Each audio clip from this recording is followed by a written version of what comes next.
All right, everybody, we are ready. We are broadcasting. We're live. Back up. Good afternoon's topic. We're going to begin with a discussion of employee compensation. I have 3 discussion items in this section. And I do have some proposed motions for all 3 of these discussion items today. So it's at the board's discretion, whether that occurs today or some other time. Of course, our recommendation is that we move back on these in anticipation of building budget and moving forward. So the 3 main topics today under employee compensation is a recommendation for a 3% cost of living increase for all district employees, full-time employees, a $1,000 retention bonus for all full-time employees who commit to returning to the next school year, and bonuses for teachers who performed dual modality instruction during first and second semesters of this current school year. So this is an important topic today. We're talking about a couple of 2 different funding sources, so I'll make sure to clarify that. But first we're going to talk about the general fund. So I provided an executive summary and to just give you some information, and I debated on whether to provide the other 5 pages of details or not. And I was back and forth, but finally decided to provide it. And the reason is it helps you see my thought process going through to justify some of the recommendations I'm making today. So first of all, school operations tax revenue. Let's start with revenues. In the current year, as of February 28th, we have collected or received in revenue $157.7 million, or 96%, 96.4% of the revenue budget. Our tax revenues are just shy of our budget by $5.8 million. We are anticipating that we will grow by 2% from last year to this year. The mill value will grow by 2%, and so that we assume that we will receive another $8.8 million. So we believe that we will have at a minimum $3 million excess in tax revenues for the current school year. These do include current, auto, and delinquent taxes. So I just want to get that clear. Although delinquent taxes are actually negative at this point in the year, but our current taxes are coming in higher than expected. I did watch the county channel last week, and the county finance committee staff indicated that the county's tax revenues are up. They're actually 104% of their budgeted revenues at this point in the year. So they are experiencing similar, but more, we've had more revenue collections than we are, and ours is as a result of Act 38 and the operation is not receiving taxes on the primary residence. But so there is a pattern, and as I compare some county of strong collections this year. And we've heard that also, I think, from the county treasurer as well, Maria Ball. So the mill value, I've shown a graphic on page 3 that takes into consideration the growth in the mill value over 6 years. We took a 3-year average, and it's 2.6% increases. Excuse me, a 6-year average is 2.8%. And so conservative estimates of a 2% mean that we'll get $3 million excess this year, but we do expect that growth to continue into 2022. So, and beyond, and at least into the following year. So there is an expectation or a pattern, there's a pattern of growth, and that we believe will continue in at least in the next year or two. The next area we looked at was expenditures. So I have amazing staff in the budget office that on a monthly basis projects out the expenditures. We typically wait till in the late fall, maybe November, December timeframe to begin those, get a great idea. But early on, we realized that we were going to experience savings in our expenditures this year. And that pattern, that the next few months up until February 28th and our latest projections have only continued to confirm that. We're seeing vacancies and salaries and benefits, and they are substantial. And so our projections, as we project out through the end of the school year, we believe that our savings are going to be in the $8.7 million range of salaries and benefits. And I believe we've included substitute teachers in that category as well. So just a picture of where the savings are, again, primarily in salaries and benefits. There are some savings in contractual services as well. For example, the school security officers we hired in the fall, so there was almost a half a year savings in some of the security guards that were hired in our schools earlier this school year. As we did an analysis of our, I call it slippage. Slippage is our annual savings in salaries and benefits. We analyzed that and it indicated about a 2.5% savings over the last 3 years. So it was about $5.4 million in savings in those categories every year.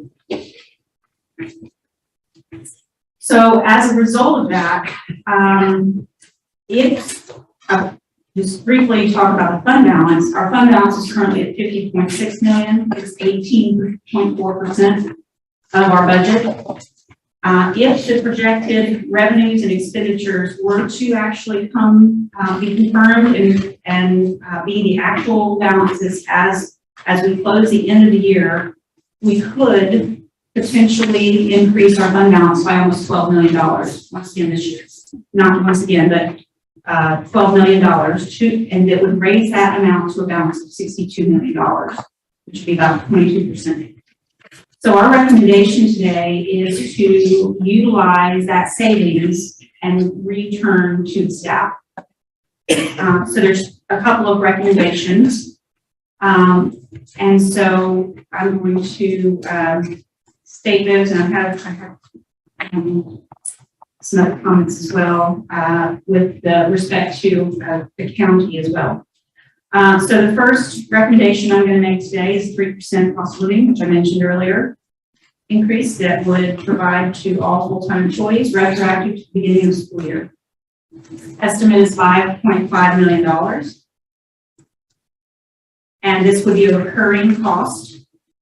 The second, it would be a retention bonus for all staff who sign a contract or make some kind of commitment, written commitment to return in the new school year. And that would be a cost of $3 million. So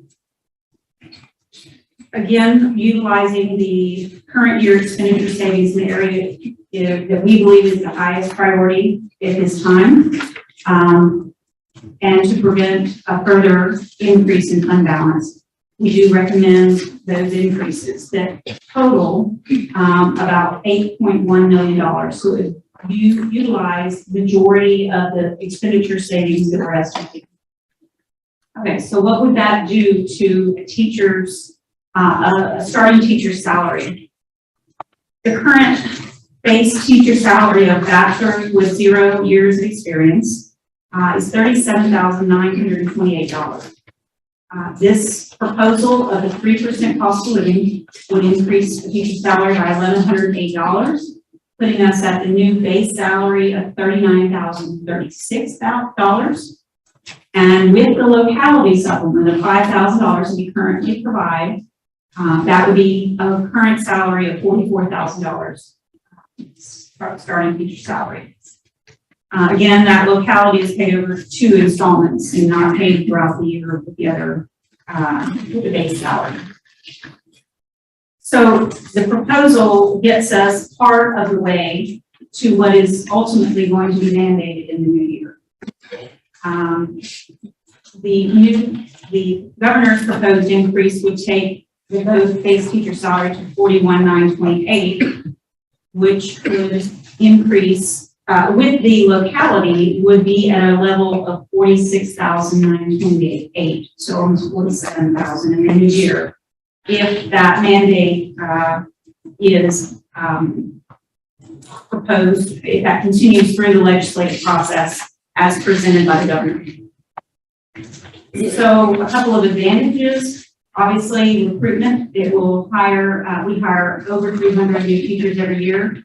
And this would provide a permanent, the cost of living increase would provide a permanent increase that would provide us a competitive edge against other school districts.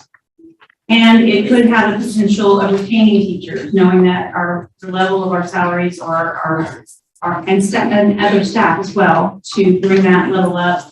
And it would potentially encourage continued employment with the school district.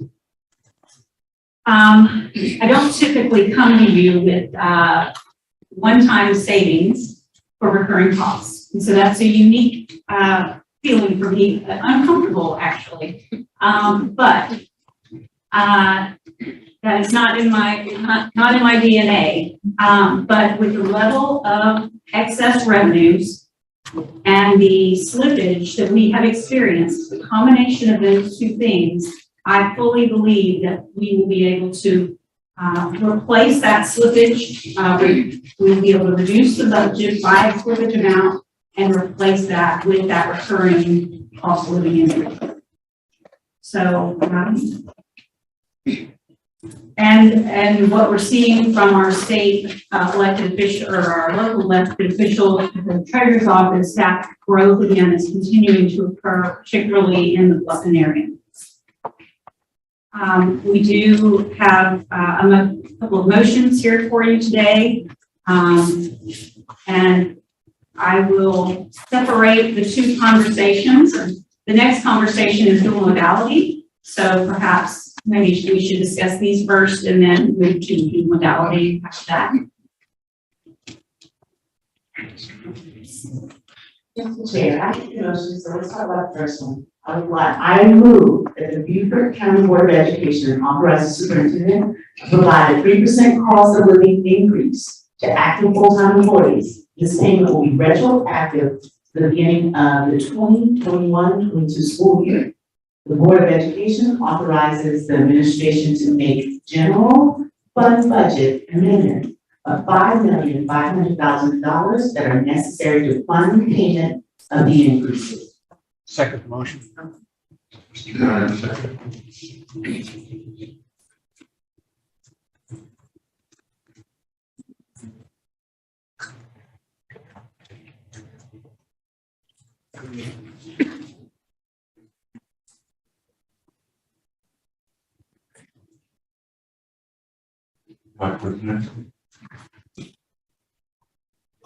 Mr. Chair, I have a series of questions, so if I get too far into things, you know, the last one.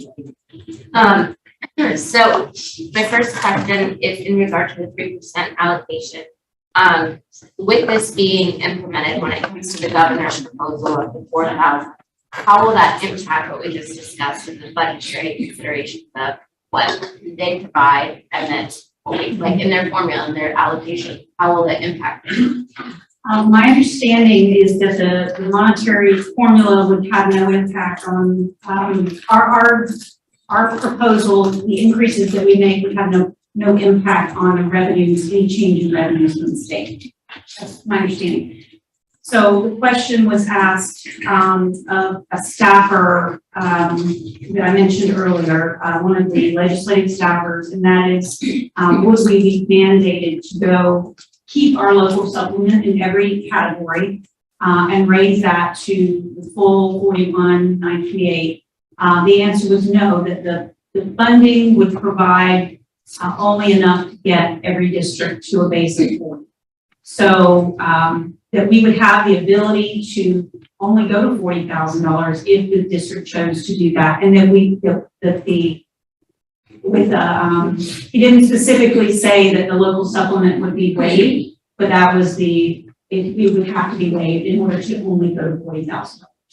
So my thought is that this would only, so we would go part of the way to increasing to some level, and it would be we would be at then 39,036, $39,036.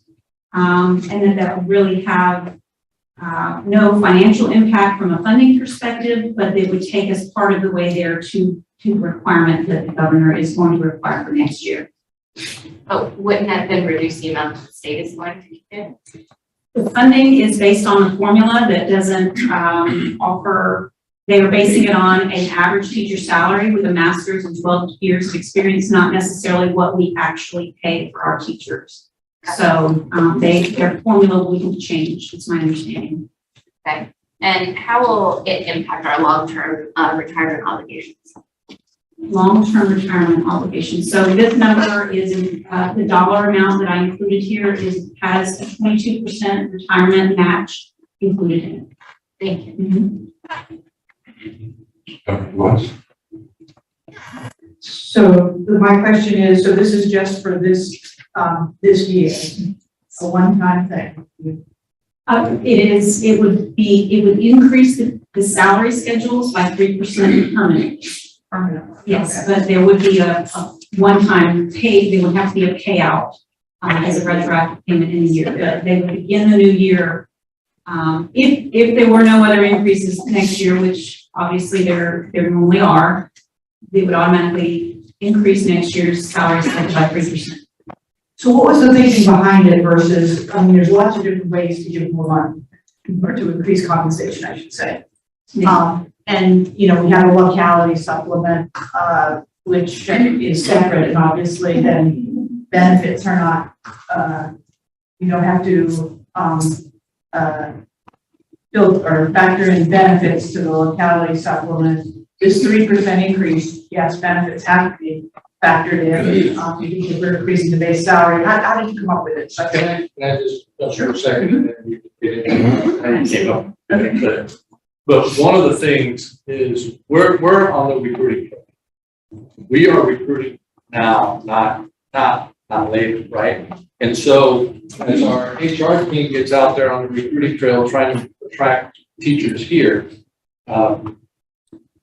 this is important information as they're out there trying to draw additional teachers to them.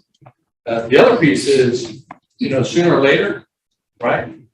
This legislation moves through.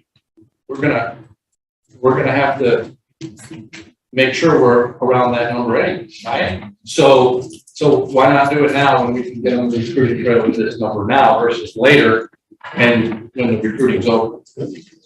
We don't have, recruiting's never over, but when the bulk of it is taken. Tanya, you want to go from there?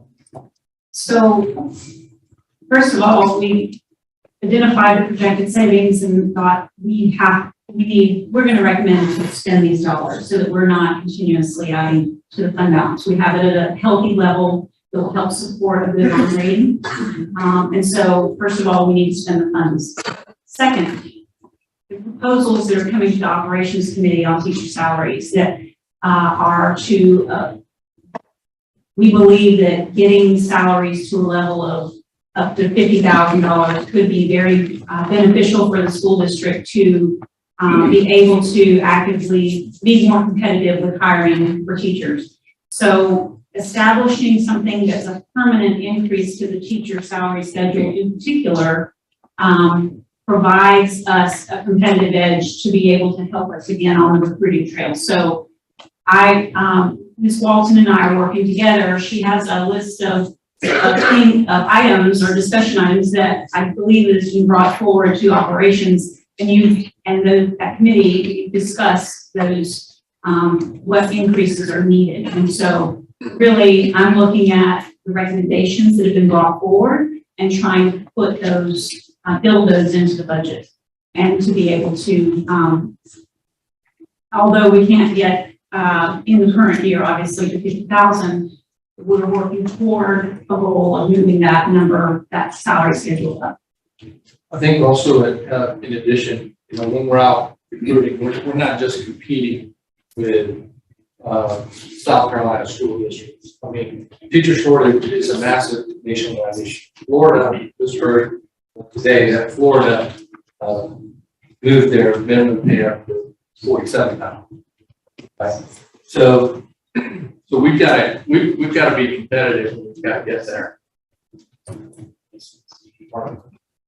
Thank you. Yeah, see, I thought the question was, why would we increase the locality supplement, which costs less, so the money would go further? There's a benefit to it going in the base salary, but the base salary is what's advertised, I believe, and for the most part. I mean, we do mention the $5,000 supplement, but when districts compare one another, they're looking at that salary schedule. So Plus, I think when they're out there recruiting and they're talking about that locality supplement, they have to let them know that that's a year-to-year renewal, right? Because you don't want to be in a situation where people come assuming that and then something catastrophic happens and we can't do it again, right? So I think that's also something as well. Yeah, but I can't tell what it is. I have more questions that you hasn't gone yet. thank you. So I support this, and and to me, I always thought like the cost of living increase was kind of the norm anyway. So I think this is a very straightforward request. But I also, and with a lot of finance stuff with the school board issues, you sort of feel like you're in a really difficult math class, and all of a sudden you just lose the thread. Like it just feels, and that's where I'm at, because we have $4,000 increase coming from the governor, which is all kind of wonky at the moment, right? We have a compensation study in the wind, which we will not get the results of until July. So there's another set of requirements possibly coming in. We have, this 3%, which is a partially one-time thing. So I feel like I'm losing the thread. Like I just want someone to come in and say, here's the answer. This is how much it's going to cost us. And this, at the end of the day, is what salary will appear to be for the teachers. But I feel like we're in this bubble period where many, many things can happen. And it's hard to close in that environment and not know what is potentially coming down the line. So I guess my question is, just specific for me, how will this affect like the compensation study that's we're in the middle of? Ms. Walton and I discussed that. This, in my opinion, the salary study is going to come back with a finite dollar amounts for various positions, and the cost of those is a variable right now. The 3% increase will get us in our current rates closer to whatever amounts that are going to be recommended. So I think we're going to be covering a portion of those costs of the increases through this cost of living increase. That's my belief. So I know that we would be communicating if this vote is successful today or in time in the future, and incorporate those increases and the new amounts of salaries to the consultant, and they would be captured and reincorporate them into their recommendations and the total costs. And I think that's great, because I feel like we're gonna see another set of numbers at some point. I feel like over the next several months, we're gonna see several different proposals. The other thing is, and I'm not sure if the whole board's aware, the compensation analysis does not cover teachers. And one thing that's a little bit concerning to me is we're gonna have this very thorough professional study justifying increases in classified staff. And then with the 50,000 or, what we're doing with teachers, I'd like to have that a comparable level of data supporting both of those things. So that's more of a comment than a question. Okay. Some concern for the future. I'm not concerned about what we're doing with the $8 million that we have today.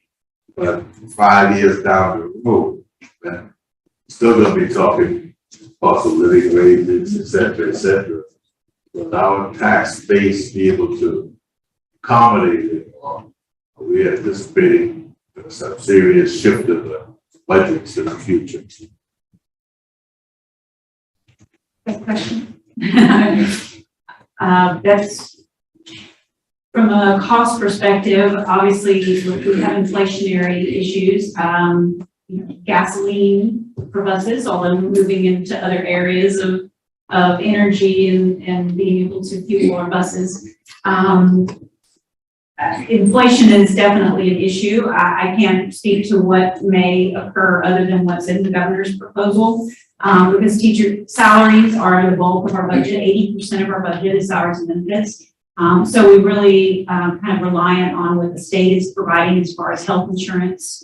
And then we're not seeing a retirement increase yet this year from the employer share yet. Sometimes that could even come when we're in the new school year. So there are possibilities of increases, absolutely. And we discussed earlier the possibility, our millage cap numbers have yet to fully come in. But what we see so far is almost at least a possibility of a 6 mil increase is available to the district if requested. So we do have other avenues of collections for funding, but we'll have to work all those details out as they come forward. And that's still relatively present time. Talking 4 or 5 years down the road, when it's minimized, but the building level ceases, are we going to be able to continue to sustain it? And future expectations would be, bill cost of living increases, et cetera, et cetera, et cetera. So I anticipate that if you got all that figured out, I just want to make sure that we do. I forgot to mention one thing, and not that this should influence the board, but it was interesting. I tuned into a county council finance committee meeting earlier in the week accidentally. I was looking for the operations of the committee, I believe, and found that Whitney Richland, the assistant county administrator, was recommending a 3% cost of living to county employees. And they were hoping to pay begin that in March. It's almost over. But I was actually very surprised because we hadn't really coordinated that at all, and my documents had already been written for your. So I wanted to mention that they do also have anywhere between $8 and $11 million of potential savings this year. And they had a series of items that were being discussed, and that was one of them. So that will be coming up at a future council meeting. I would imagine next week or the week after. Sure.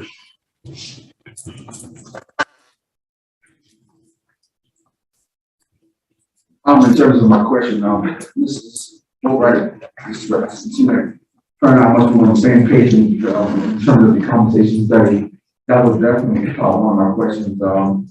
But along with that, my question is also, where are we getting this money from? Where is this going to be pulled from?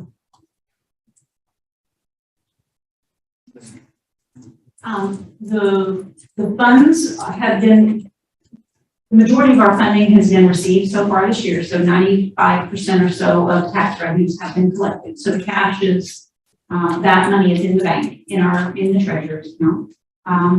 So as far as where is it coming from in the budget, it's coming from vacancies and salaries and benefits and some of our contracts like security and substitute teachers. So that's where the savings is being experienced. Okay. Thank you. Also, when it says all full-time employees, could you tell me what that like any specific who's all in that level of full-time employees? I'm saying just as I can clarify this here, so I don't get those questions. So on page 4, I listed out there's certified teachers and professional employees. Would be one category, one major group at $3.7 million. So professional employees are your occupational therapists, physical therapists, nurses, social workers, I believe that it's a bulk of that category. Then administrators, so your assistant principals, your principals, your district directors and officers here. And classified employees as well would be teacher assistants,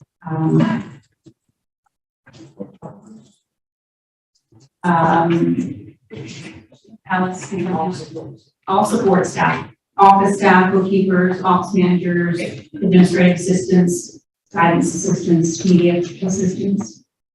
How about bus drivers? That would include bus drivers.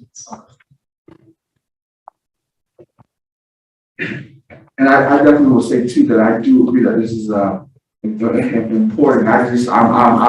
My only, concern is that we're moving forward, is that I just want to make sure that we will be able to keep this up, because I do see the cost of living, and I do get we have gotten several emails that, they're asking for additional funds to help them to be able to sustain their family home lifestyle, and I think that's along with our area moving up. I definitely, we support our staff, not only staff, or even someone else will come in and do that. So I definitely do understand what the piece about our recruiting, to what Dr. Rodriguez speaks to, about going out and being competitive and being able to compete internationally and globally in terms of hiring of staff. So I will definitely support it. My thing is that we'll be able to continue, and also we're not going to be in the red at some point. I'm sure that we still have other updates that we will be looking at, and I just want to make sure that all this is that is correlating within each other, and it's not going to be hitting nail when it comes down to the budget as well in other areas because of this. Thank you. We closely work together in all of these proposals to make sure that costs are considered and covered, and funding sources are available to pay. Touching back on what I said previously, and David also spoke to it as well. So certainly I am in support of increasing compensation. I'm behind that, and I know the board is behind that. I feel a little bit like we're doing it piecemeal. I understand why, because we've got this, it looks like we're going to have this savings, especially because of vacancies. And we, like you said, we just want to expend that and use it on our manpower. So if, we're trying to recruit and retain teachers and get the locality supplement, which is substantial, doesn't really count towards that. Why wouldn't it be better to convert the locality supplement to compensation and have this extra money pay for the benefits that are going to cost to go with that? Because that's, right now that doesn't add to benefit costs. And then when we're out recruiting, as we are now, we don't have to say, and you will get a locality supplement if the board is able to, approve it annually. I think it would be much better if we had the higher compensation. And I'm not trying to be devil's advocate. I'm just looking at it from a different angle. So can you speak to that, please? Sure. So currently, if our that was considered actually. So there was consideration of moving the locality supplement into the base salary. So obviously that would increase it by $5,000. What the consequences of that will be, one, the teacher will now have a 9% mandatory withholding for retirement. So that's about $450 will automatically come off that number. The second thing is that their ability to receive a nice check in December and May will be eliminated. So that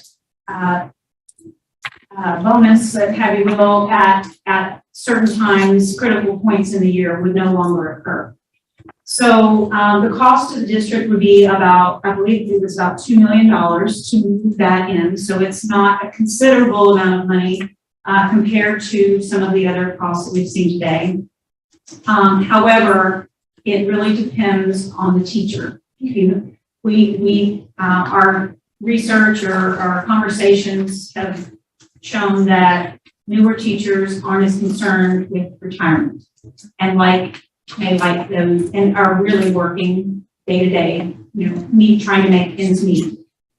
So that structure may be more beneficial for a newer teacher, a teacher that has some experience in a family and is a little closer to retirement, obviously would in many cases prefer that to be in their base teacher salary. So, removing that, removing the locality altogether would cause some heartache for some employees, and some would be very happy with it. So my thought process was to have that stay the same and permanently increase the teacher salary to go along. So there are lots of options. Yeah, and just, I would be advocating for removing it midstream this year. I think it would have to be after, this academic year was completed, so it was presented differently to the staff. No, I don't think it would be fair to just say, oh, we took away, or not took it away, but we changed how you get your locality from here. And now it's compensation, you pay taxes, we pay taxes, blah, blah, blah. Yeah, I'm sorry. I didn't mean, okay, you could change a portion of it. Yeah. It's not all or nothing. But you did consider it. Thank you, Mr. Chairman. I'd like to comment on the sustainability issue of using funding this way. In a previous life, I was a CFO of a community college that had a problem with its fund balance. Fund balance was way too low. I had to build that fund balance up. I was considering all kinds of budget cuts, but what I found was the slippage of people coming and going into the workforce generated because we budgeted by position, just as we do here. But the shortages that we have, the positions that we don't fill, the positions that quit during the year, the positions that come in at sometimes a lower rate, all that goes into the slippage, and it's remarkably consistent. And if you stop and think about it, in 2019, when I came on this board and looked at our fund balance, we are now $20 million more. We have recovered in our fund balance primarily from slippage, because that's 80% of our budget is salaries and benefits. And so I didn't say anything about that because I knew we needed to rebuild that fund balance. But now the fund balance is at a good level. It's going to help us keep our credit rating and everything else. So now we have this slippage that we can monitor through the year. But again, it's going to find that it's remarkably consistent. So we're not going to run out of money down the line, as long as we keep our fund balance. And another way to look at this is that our employees, because not all the positions are filled, someone's doing the work. And who is that? That's the employees that are here. So shouldn't they get proceeds? So that, to me, in itself makes sense as far as how this is being funded and possibility of it being funded in the future. We also know that the value of the mill is going to go up. And so that's another delta increase that we can see. So I'm all for this.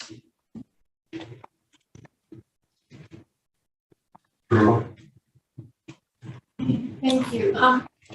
As I sit here listening and the presentation, I actually totally agree with passing the money on to the teachers. I'm also curious. I think the point about the $5,000 locality, I think in your point is well taken that some people, is it a possibility or is it an accounting nightmare to have people opt in one way or the other? So a new teacher might say, I wanted this way, and another teacher might say no, but the teachers at the end, realizing that those who take it as part of their salary is going to be more costly to us because of some retirement. But I think there are lots of things that I'm thinking of other financial things. I can't put my finger on it where I've had the option. Do I want to do it this way or do I want to do it that way? I personally, from my perspective and working with the salary tables and teacher salaries, would believe that that is probably not going to be an option for us. And the reason for that is that you would have a teacher on a starting teacher coming in with two different salary amounts. So you're going to have you will have two minimum salary schedules to send to the state. So we always have to send the district's salary schedule to the State Department. This would create two different sets of salary schedules. So my initial reaction is that it would not be probably allowed by the state. I just as you were preparing and answering the questions coming forward, I intentionally turned to glance at your team behind you and the HR team that they're behind you. And got a glimpse of, Thank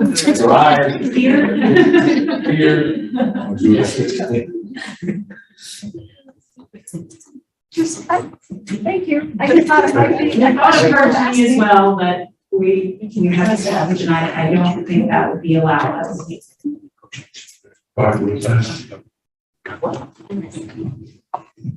Chair, and that just brought in another question. Do we have a cafeteria plan type options for our employees? Which employees? For benefits. For benefits? I'm just wondering if that could be kind of an alternative to what Kathy's suggestion was, is if that 5,000 was part of some type of cafeteria. That may be a whole different conversation. Cafeteria plans aren't in my wheelhouse, and I haven't worked with them recently, so I can't recall which kinds of plans would fall in line with that. Alice is the expert. Before you move forward, could you explain, or one of you explain what do you mean by cafeteria plans? I'll let Alice explain since she's the expert. Okay, thank you. I can explain if I might have to justice. No problem. I just want to start with that. So I guess I'll caveat would be, our benefits are controlled solely by the State Department. And that is who we underfeed. They give us what we can offer and what we can't offer. The only thing that we have that vaguely resembles a cafeteria benefit is retirement. You can opt into our system, or you can opt into an ORP, which is a system where you put your money in funds and it grows your retirement, and when you get out, you collect all of it. Or you can be on the state's retirement system, which is a permanent fund. You put it there, it's yours for life, and you take it out and you have the benefits. But in terms of benefits, they're all coming out from the state. The other option that we offer employees are our ancillary policies, like cancer, accident policies, and things like that, that they can opt in if they want to. They choose those, but benefits come solely from the state. Can you tell us what the cafeteria plan is? What is that specifically? It's like a menu. So you have a menu of items that you want to take up. Well, I want dental, I want health, I want full family. And I can opt into the ones that I want, pick the ones that I don't want. I want to have this one on dinner or this one on dinner. That's the cafeteria plan. We have lists of benefits, but most of those are required by state. So we can't diversify away from what the state offers. We cannot. Okay. And when was the last time that the 3% was issued? When was the last time that we had a cost of living increase? That's a good point.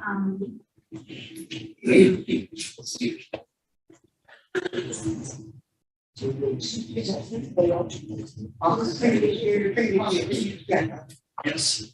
So the current year, we did not have a cost of living increase. We had $1,000 for teachers. We had $1,000 increase for teachers, and as required by the State Department and step increase. Classified and administrators got a 2%, which was about the same as $1,000 in relation to the teacher salary. The previous year, everyone got 2%.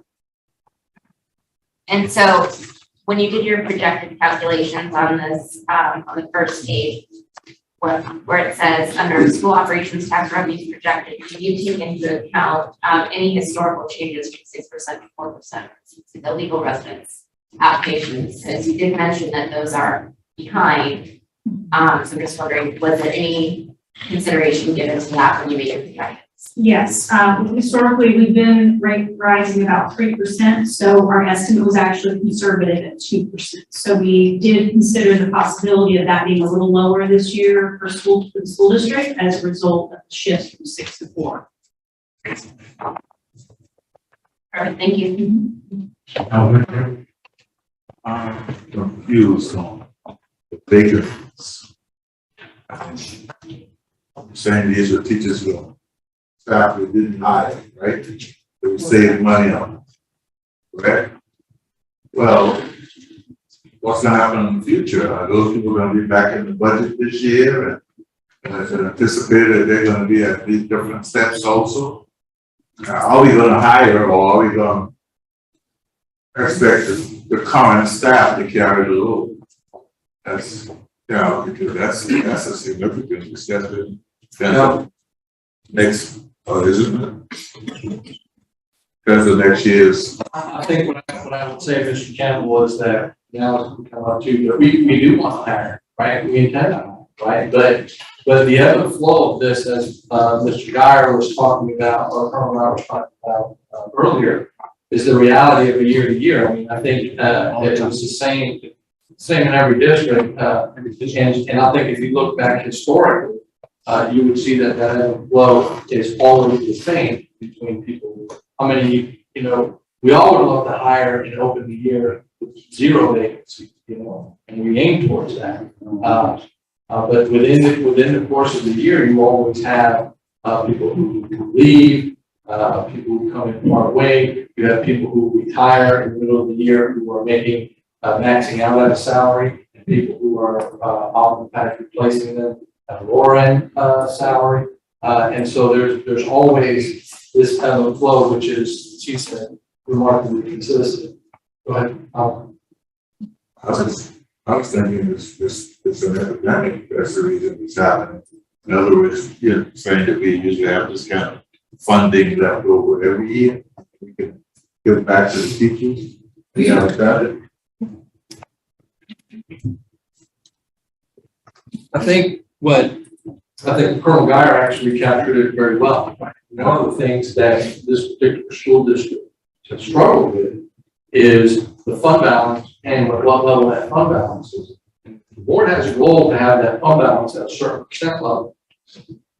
We're now getting to that percent level, right? In the past, that hasn't really been an option because we've had to increase that fund balance to get to that. We're in a different place today than we were, in prior years. Because of fund balance, but we also have different places because of the vacancies too. If I'm not mistaken. That's my point. We're not. You're saying this is a constant occurrence. We have these kind of vacancies, and are we going to attempt to fill these vacancies? Is what I want to know.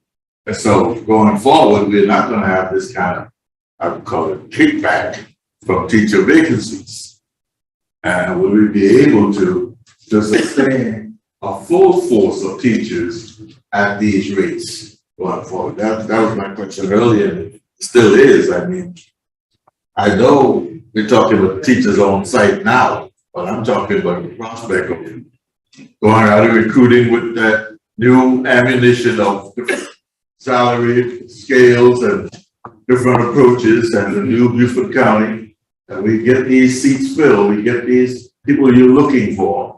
They're coming into the district now. Going forward, will we be able to sustain? That's still my question. And Colonel said you believe we can. Because it's not just teachers.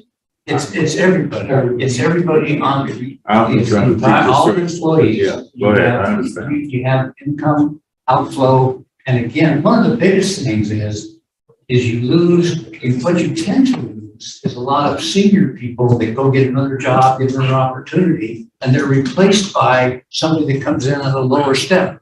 Yes. And that always happens. You very seldom go the other way. Right, that's a constant, but there's no question.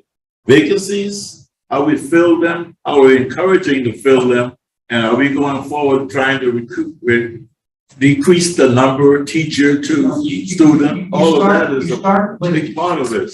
You start with budgeting the position. The position is budgeted, and you budget it at a factor. And that doesn't go away over the year. If you lose somebody, you're gonna go out and recruit somebody because it's a budgeted position. So as long as you budget by position like they do, that prevents that from happening by saying, oh, well, we can just use that money someplace else or it won't come about. So, but by budgeting by position, that position is funded. So it's not, the only thing that will happen is if you don't budget the right numbers at this very start. I'm still, I understand what you're saying. I mean, we got 1,000 people budgeted, we got 800 that showed up and 200 out. But we raised the salaries for that 800 so that they're eliminating all of the budget surplus. And now next year you want 1,000 people again. And at the raise amount, at the new raise salary, I'm just saying, are we going to be able to sustain that? Because that's what, and our goal really is to have more than 1,000. We want to narrow, we want to limit that number teacher to student ratio someday from 22 to 1 to 16 to 1. So I'm confused with it, but don't waste the time trying to clarify it to me. Sure, fine. Oh, I'm sorry. I thought I could bring it down. Mr. Smith? Yeah, I definitely, I could agree with Kim because that just goes back to my question as well, in terms of due to the uncertain pandemic that we had, this is definitely changed the job market across America. But the question is, how long will this last? I mean, the airlines, they had to downgrade, but at some point in time, I'm sure that they're looking to fill those positions, and that does change things. But I'm going to move on beyond it. But I just wanted to make a comment in terms of the in terms of putting the money in a yearly salary versus a stipend. I would definitely support a salary increase because of the fact that you may have certain parents or a single parent who's teaching in this district who may not teach the stipend may be good, but if she has to wait until August or July, come Christmas time or something, then that may be money that she may get as a single parent, versus paying all year long, and you're giving them more money throughout the year versus just at one point in time. And also, you're also building up their retirement. I think that just thinking along those lines in terms of looking at it from both sides of the both perspectives, I think that this is definitely it's not one size fits all, but I think it's what will gravitate and what comes out moving forward. So this is just a comment. I'm done. Yeah, I don't get any more hands, but I have two quick ones. The 3% is the one-time. It's not, we're not saying we're going to do 3% annual each year. Just for this. No, so what I'm saying is it's a permanent increase to the salary schedule. So it would be recurring, yes, sir. And it would be funded with a combination of the salary slippage and the excess of tax revenues that we're already experiencing and plan on continuing to experience. And that is 5.5 million of the 8.7 savings that we're recommending. The other recommendation is a one-time bonus. It would not be The recurring. 3% is, so each year they increase by 3%. No. It'll be a one-time increase in which they maintain that level. That's what I'm trying to Sorry, I get to. misunderstood your question. I agree with Mel's, question about sustainability, so. So Mr. Schroeder, every box on that salary schedule would move up. That's the new salary schedule. I got it. I just wanted to make sure it was one time and not, because when it said permanent, it's not. I mean, look, the other thing is, I'm gonna have to explain to the people that call me tomorrow how we're giving this dual picture. On one hand, we're poor mouth because the state's, not living up to its mandates, and we're coming in way under, we're losing all this money. And on the other hand, we have excess money. So yeah, somehow, I know that question is coming, I know that phone call is coming. I'm trying to figure out an eloquent way to answer it. Because I get the picture, right? You said you were poor over here, and you're rich over here, but you're the same person. So how does that work? Is it that we can't use money across those boundaries, or? No, you don't have to answer that right I'm now. not You sure can- you sure can I just- follow your line of question, but, I understand your concern and your thought of how to explain that. We are early in the budget process. There's a sense that we could return back to the normal salary schedule the education funding model. The new funding model may not pass. But at some level, there's going to be some level of increase that's required by the state level. This will get us at least part of the way to the 40,000 that's going to be required eventually from the state. So my goal is to get us in a better position from a hiring perspective and in a financial perspective in order to start the new year places in a better position for that year. So perhaps I'll think through that some more and be able to articulate that better than today. I see the challenge. Yeah, that's fine. It's just, if I call my legislator and say, you guys are really putting it to us with not funding what you're mandating, and they come back and say, you got all this excess, you covered it already. Why are you calling me? You already covered it. Well, the thought is that the value of mill and Beaufort will cover from the local side, we'll be able to, local taxing would be able to provide the support for the local school district to make changes in the salary schedule. So that's the thought. In addition, right, you got the following. I don't think, the funding formula in and of itself will hurt if we can. When we look at it, it just does, right? And even if you hold it harmless for a year, eventually it's gonna hurt, right? I think in addition,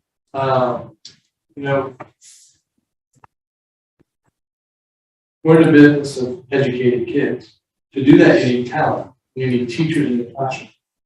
We have demonstrated, unfortunately, that there are vacancies, as every other school district in the country has demonstrated.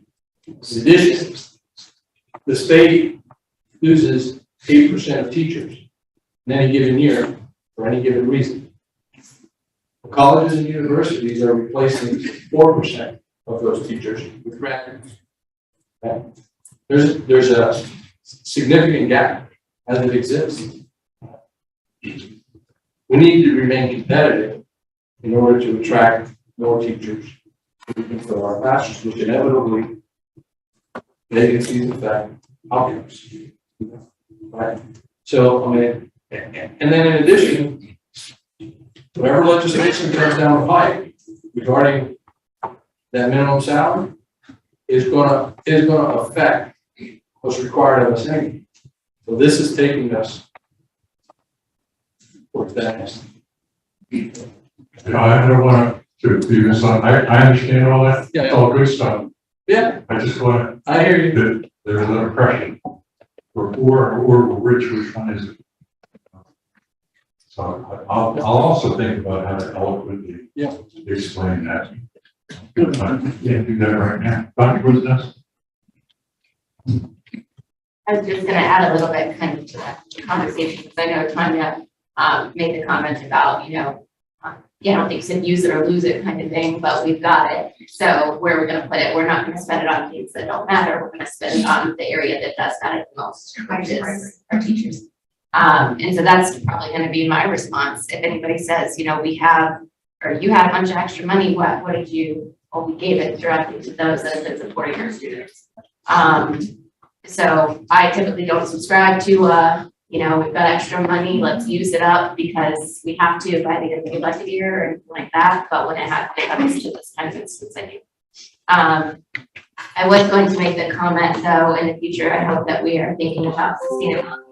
I know it's been brought up, but as Bluffton grows and as new schools come about, we need teachers in the schools as well. And so I want to make sure that there's consideration given to our growth factor and how this impacts that as well. Thank you. I guess my addition to this conversation is I would love not to have this excess because all of our positions were filled and we didn't have all these vacancies. That's my answer. Oh my gosh. I wish we didn't have this. Because of our situation, we do, and we return it to the people that have done the work.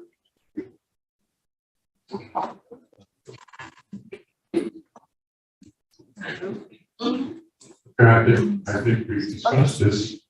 Would you like me to make the motion again? There is a difference between the motion that's on the table and the recommended motion here. It's been updated. It's been updated. Yes. That one has The amount or the general fund reference? not the amount. It says in this one that it's supposed to, the cost of living increases to active full-time employees as of May 27th, 2022. That's what's in this one, but it's not up there. So I don't know that. It's been updated. The one that you have in your packet has been updated. The one So we're that's taking red, out the date. yes. Yes, the one that is posted is the motion that's on the floor. The correct motion. Can someone tell me why the date was taken? Our intention is to have it at folks that are employed or staff that are employed as of May 27th. This is, that one is just less specific. If you would like to have that back in, we can certainly. I just want to make sure it's clear to the public and to those, like when this goes out to the papers, that everybody knows what the full intention is. So. And I think that the date, reason for the date there, if I'm not mistaken, was to make sure that we're on current or not necessarily, not necessarily somebody who left us. Correct. They are actively employed. Yes. So I'd like to amend the current motion and add to, on the, it's the end of the first sentence that's up there, active full-time employees, which is there, as of May 27, 2022. I'll second that. That can real fine second. Discussion, the amendment? All those in favor? Aye. It's unanimous. Except for Yes. Ingrid's. Mr. Brown, She said yes. She said yes. I'm sorry, it goes active full-time employee as of May 27, 2022.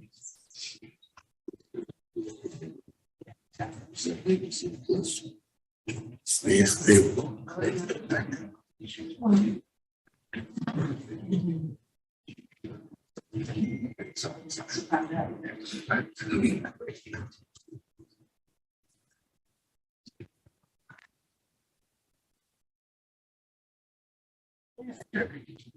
So I'm glad you noticed that because I can see other parts. Yeah, it's still, but wait, a small. Does that reflect your amendment? Yeah. So was it unanimous? Pardon? Yes, I mean, did you all vote? Yes. Oh, Yes. yes. Tricia's not. Now we have to go back to the. Yeah. There weren't any. Unanimous based on who was here. Now we go back to the original, the amended motion. Now vote on it. Any discussion? All those in favor?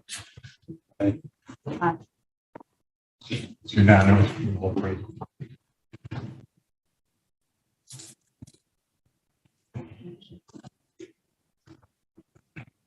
That was only part of it. So let's Wasn't do a part to this. let's move to the second part. I'll take it through one and get ready for that. So Chair, I move that the Beaufort County Board of Education authorize the superintendent to provide $1,000 retention bonus to full-time employees who contractually express their intent to return in the 2022-2023 school year. The Board of Education approves the budget in the amount of $3 million and authorizes the administration to make general fund budget amendments necessary to fund payment of the increase. Second. So I second.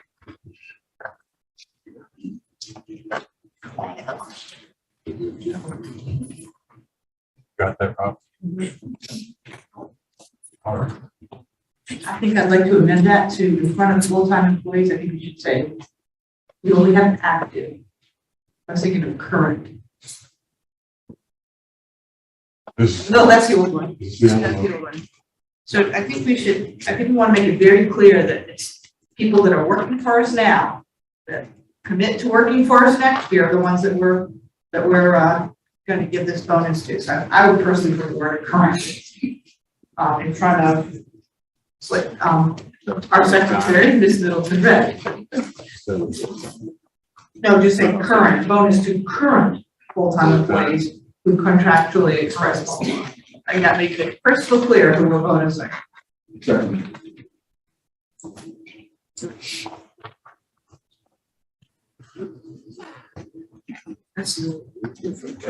Yes. I'm trying to wait till we get the original motion. We all agree on this, and then- That's the.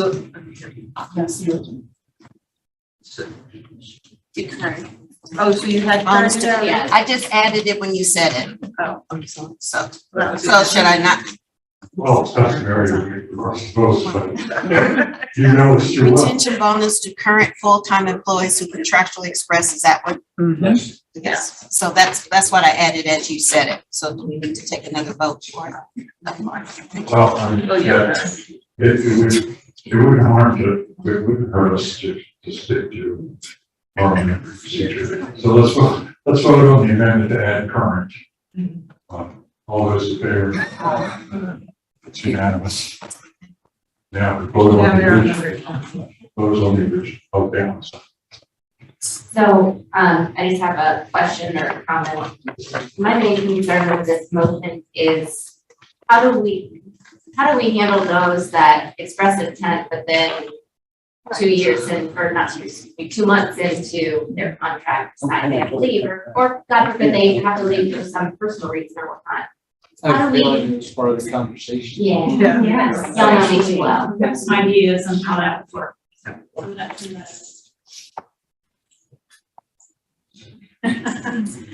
Actually, we've discussed this, and it's always an issue.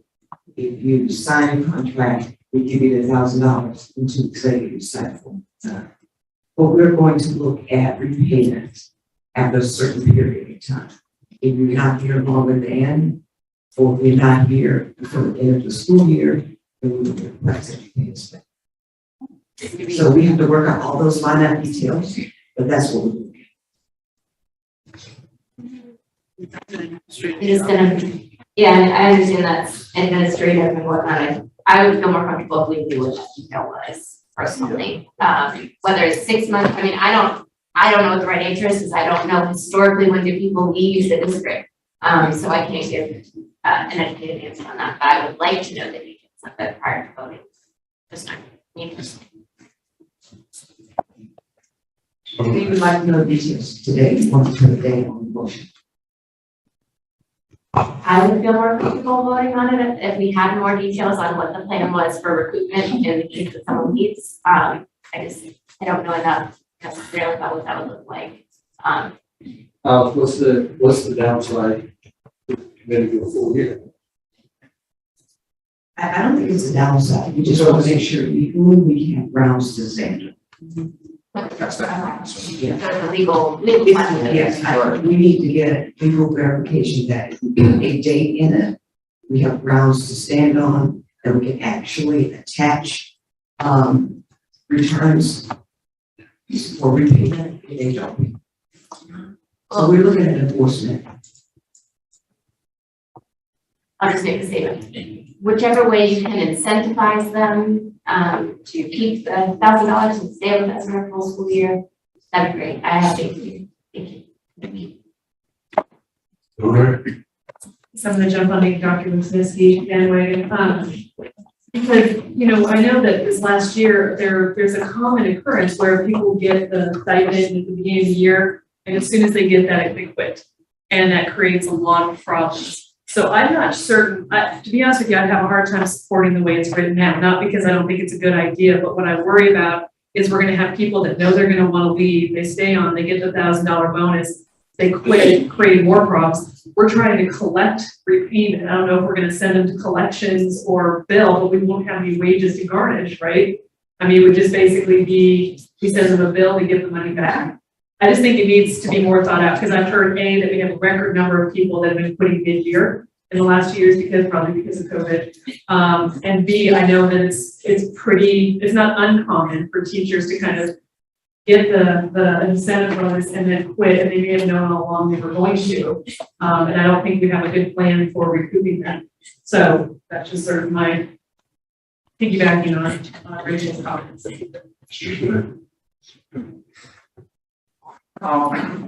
My comments are along the line of, with this $3,000, what's the limit from the regular cost of living, that we give out the supplement versus this right here? Is this something extra that we're giving out? Would be extra, and it is one time. Okay, It would not go into the base salary, it would be a one-time payment. Subject only to FICA and Medicare and federal and state taxes, not retirement. and also where we get this money, these funds. This would also come from the salary benefit and contractual savings. We were experiencing part of the 8.7 million projected savings. And the other questions are along the lines of where they were at. You know, my concern is that there are definitely ways that you could pull that money from the wealth, but realistically, it's a two sides for like now I've heard several things why people leave, but in terms of this,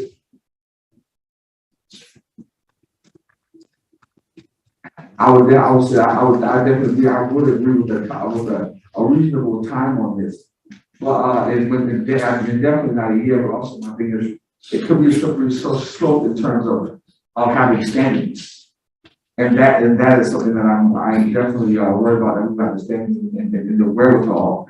And my question is once again when how we'll be able to get the money back if that is something that we agree upon for that we would want to give the superintendent the authority to do that. So those are kind of some of my concerns along the lines of the standings and would it even be worth putting us through the hassle of fighting for that money after a certain period of time.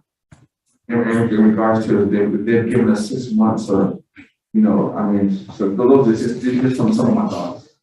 Mr. Roebuck? When would this money be allocated? Because it sounds to me like it's a signing bonus. In the corporate world, Right. there are many different ways to do signing bonuses. I know a few require you to work 90 days before you get your signing bonus.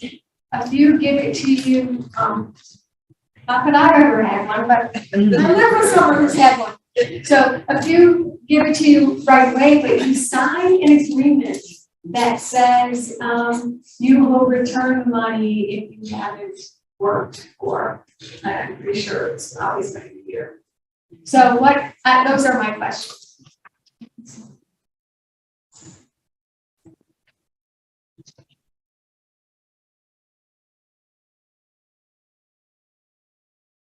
So, Ms. Rowan, I think that's, really what I was trying to allude to earlier.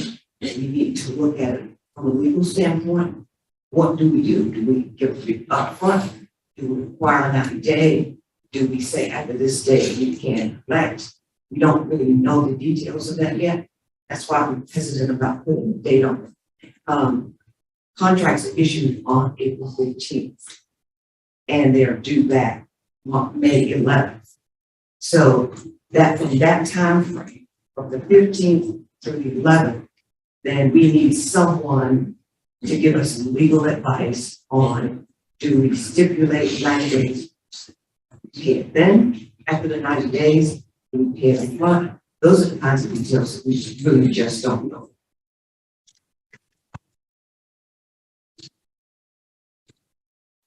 After this speech, just because and then I'll go around to the second round. As that motion is written, once they express their intent, they fulfill the obligation. So I'm thinking we might be a little premature on this motion until we get it legally vetted. That would be my suggestion. I can't make motions. That would be my suggestion. Because I'm not a law school grad, but I can tell you, I can look at that. Say, once you've expressed the intent, that's what it says. I expressed the intent, and I changed my mind. Never going to be captured. Can't. Because they've already fulfilled the obligation. So I think we might be a little premature here.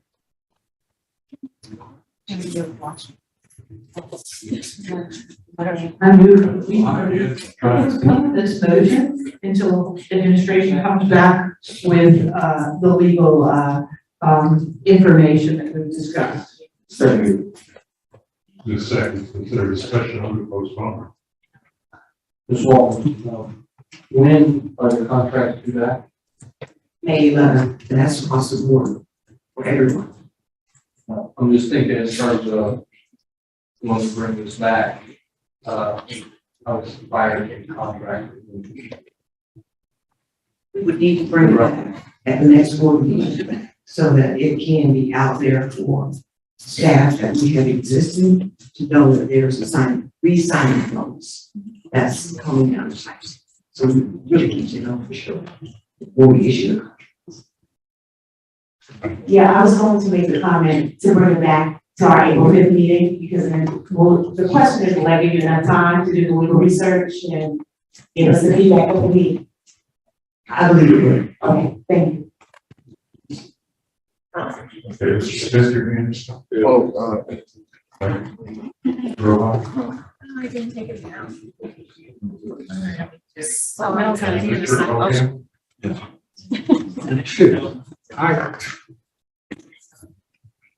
I think that we are, when Steph is so talking about this like this, I mean, something can come up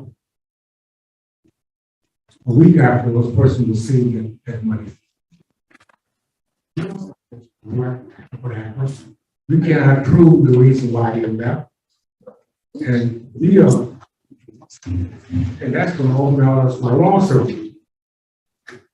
You know, so I just don't agree with this time limit.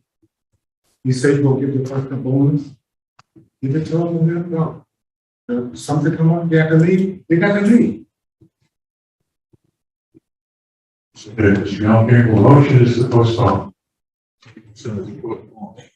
I think, I go along with the motion to postpone because I think there's some things we put in the contract we're already out that would allow us not to give this bonus until it's fulfilling that contract. And recovering the funds is possible if they're working and their paychecks coming. But if you give them that money up front, I agree, we can't recover. We won't be able to recover on illegal grounds. But if in that contract it says, subject to recovery, you know. Then, once they start getting paid, which is what, August or whatever, teacher, then, yeah, we got time to recover the money. So, I think he's going to tell you, to look at it, that was possible from your contract. Yes, I support the motion to postpone, but I want to say when it comes back, some of the things I think that would make it, more, it'd make it easier for me to vote for it. I think everyone on this board wants to retain teachers and we want to express our appreciation. There are a lot of different ways to do that. My concern with the retention bonus, and to Mr. Campbell's point, I don't want to question why someone had to leave. And if they got sick and they left, and then we come back and be like, hey, where's our $1,000? But on the other hand, I know that, if someone's already planning to leave and they see this bonus, and then what happens is it makes them stay. And then we don't fill that position, and now we're filling that position in August.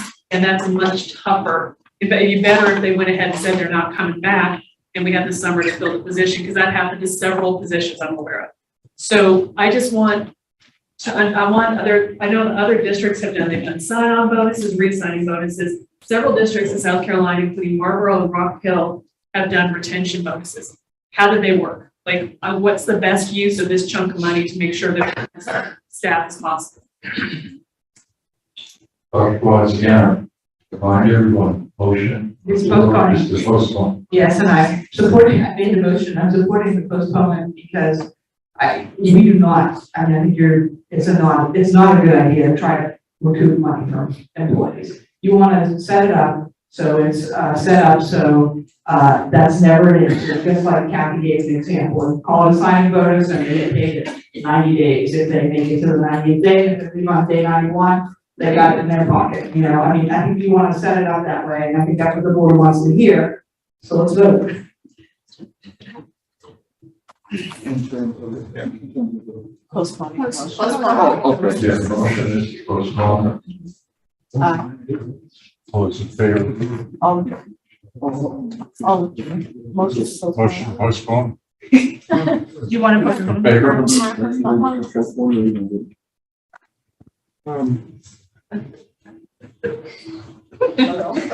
Yeah, I just want to say this. Okay, mic on. That's what this. I mean, first work on that day, and then leave the next day. So, Okay. Let's go ahead. Did you vote yes? I think that's why we're postponing, so we don't have this. So is that Okay, all those unanimous? in favor again? Aye. It's unanimous for this Okay. president. Thank you. Locality. All right, well, we know. See that on the agenda. All right. There's one more. Under the employee compensation area, the modality, we came to you with a proposal a while ago. And it was a flat, recommendation for a flat amount for second semester.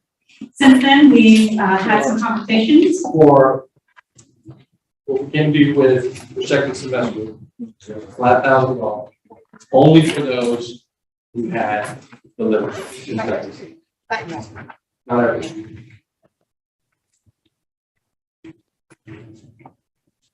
So we were tasked with the possibility of coming back with a plan that would expand through more closely addressing the number of days that teachers actually perform the modality instruction. So that the person that performed one day didn't receive the same amount of funds that the person with 50 plus days had provided. So we found that in analyzing the information that approximately 2/3 of our teachers were providing between 1 to 14 days of dual modality instruction per semester. So we found that in the first semester, and then when analyzing it again in the second semester, we found almost identical percentages. So that's what these are providing. So there was some need it was identified that there was a need to compensate the teachers from the first semester who actually performed dual modality. Those that were paid $1,000, all teachers were paid to prepare for dual modality instruction. Therefore, there was a need to come back and compensate those that actually prepared, delivered dual modality instruction. So this model, this proposal provides additional compensation for those who actually performed and delivered this dual modality in the first semester, and in ranges of $250 for 1 to 14 days, $350 for 15 to 28 days, $450 for 28 through 42 days, and a max of an additional $550 for those in the 42-day plus category. So that would be a cost of about $319,350. These are paid with ESSER funds. So these are budgeted in ESSER funds. So I wanted to make that distinction from the previous discussion items that we held just a few moments ago. So with that, second semester would look very much like they would have for teachers who delivered 1 to 14 days would receive a total of $1,250. And those who 15 to 28 days, $1,350. Those from 28 to 42 days, $1,450, and those with 42 plus would be $1,550. So the models would look very similar for first and second semester. And for our budgeted amounts remaining in the ESSER budget are $2 million. These fall within the constraints of that budget, which include FICA and Medicare match benefits on these as well. With leaving a little bit remaining, our recommendation is that we continue to have schools report data for teachers through May 1st and then pay after beyond that date in the month of June. The reason for that, there may be some recent continuing dual modality instruction, and so we want to make sure we're capturing that and not omitting, certain areas that may be continuing to do that. So that would be up for me.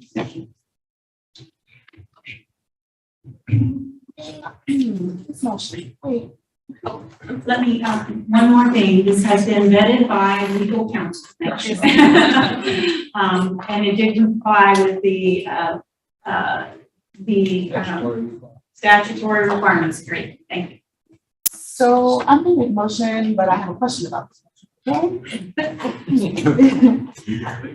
I move that Beaufort County Board of Education authorize the superintendent to provide bonuses in the amounts as presented for teachers who perform dual modality instruction for the first, this is where the question comes in, 2021-2022 school year, the first what? Semester. Okay, what's left out?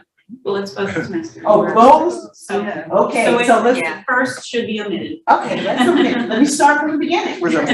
I move that the Beaufort County Board of Education authorize the superintendent to provide bonuses in the amount as presented for teachers who perform dual modality instruction for both semesters of the 2021-2022 school year.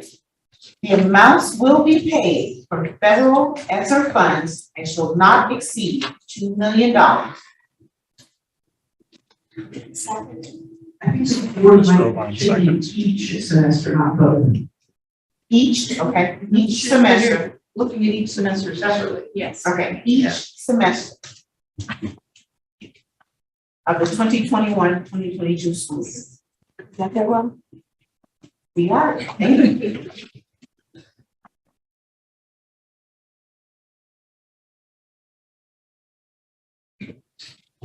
You okay, Rob? Yeah. Good. Yep. And Mr. Irvine, second. Discussion, we have Dr. Watts. Oh, no, we fixed it. That was, Mr. Irvine? I'm sorry. You both right? Super quick question, why May first is the cutoff? Because is there just the slightest possibility that we could do something in May that would cause a problem? Why do we choose May first as the cutoff? That would give us time to capture the data and pay before by the next payday or all the first payday in June. So we needed time to capture that information. And we won't be doing virtual instruction again unless we hit the state threshold of 10%, is that correct? No, we're not, we shouldn't see the massive, dual modality instruction, but there are some individual cases that still require, dual modality. For example, if you're COVID positive, you're a student and you're COVID positive, you'd be at home, right? You're ill. So you're still entitled to that, dual modality related out. In addition, there are some needs with some special education students that may require that time at the moment. And so what the state statutory requirement, it doesn't designate COVID. It says anybody who delivers dual modality, right? So, I can also add to that list medical home health. right. Because we just started up a couple of years ago. I guess my, and I don't think this is a huge deal, I just know that if we have a little outbreak of something and more teachers have to do more dual modality in May for some reason, that's not gonna get. Well, I suspect that what it will do is, with share that, there's rangers sitting in there. Right. So somebody who's done it will fall within one range. It might take you over to the next range, or it may keep you within the existing range. And my gut feeling is that it will probably end up right along those percentages, just like we saw in this. For the record, can you, identify, not asking that you did, but can you identify who, the legal counsel was that, the violence notice? Thank you. Thank you. And then also, my question is, the amount of the budget is it two? 2 million. Right. So the 180, the 180, the 176, is that how much we're taking out of that 2 million? That's the cost, the estimated cost based on the scenarios I've provided here and plus benefits. Well, just, let me cut the chase. My question is, we're not running into where we would be more money for our. No, sir. There's a little bit remaining in case there are some, my estimates were off a little bit. So if we have available funding, we can take that. If there are no more hands. All those in favor? Opposed? Okay. I voted. I'm all right, I Well, voted. you should vote by raising your hand. I did. Somehow, you're the only one I missed. Oh, yeah, I did. Okay, it's unanimous. Paul? Chair Stewart, 10 minutes. 10 minutes? 8? 7.5. 7.5 minutes? Sorry. You're 10 minutes. Your turn. That'd be 2:35. What's the hard stop time? That's what you What's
based on our previous discussions about recruitment and the difficulty we have recruiting and our discussion that we just had on ESSER.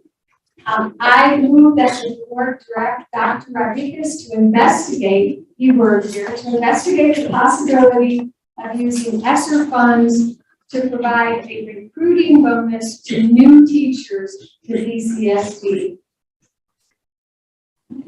I'll second that. Secretary Angela. Discussion. Mr. Smith. This motion is coming based off of, What we just talked about, compensation. And this one, we just heard a lot about the difficulties of hiring teachers and retaining teachers. So it seems to me that we could at least look into, and we could ask Dr. Rodriguez to look into the possibility of using ESSER funding to provide recruiting bonuses to new hires, so that our recruiters have something to offer them. Just an investigation. so my question in regards to that, so does this hinder, or does this have a outline on the last motion that was okay, so they don't, okay. These people don't work for us. They're being recruited. They're fine with people. And, okay, so basically this is bring back information. That's right. Okay, thank you. I don't see on other hands. Yeah, Unless, okay. okay. My question would be, is it limited to ESSER funds? Promotion.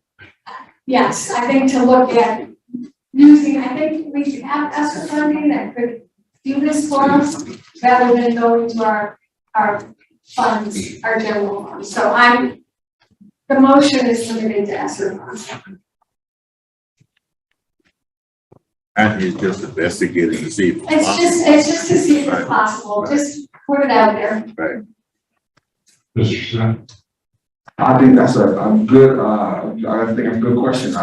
I mean, I do understand that some funds are funding that we've been given by federal government, but I don't see a reason to just limit it to ESSER funds. That does, if we limit ESSER funds, I understand the intention is to use ESSER funds, but also I think that we was having the information that we got today, I think that we should not limit it to. Because who's to say that we get a great bit of people who want to pull from this, from this bonus system and want to come here and that they can need more funds than ESSER. So as someone said, they're just trying to play devil's advocate here. I don't see a point of not just being used relative of ESSER funds. Where you been in your- I think if we found ourselves in that situation, there are different buckets in the ESSER funds that we could go to that would require us to do some input gathering or whatever, but that we could probably take care of that. Well, I do appreciate it. I think my point is not as limited to ESSER funds. That's my point. Thank you. They're all down. That does not cause a problem with the ESSER funds. We have enough funds. That is a, yes.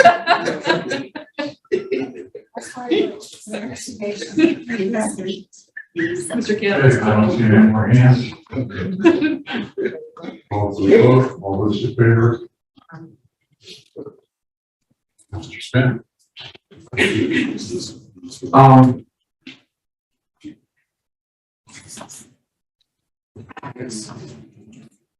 It's just an investigation. Yeah, sorry, yeah, sorry.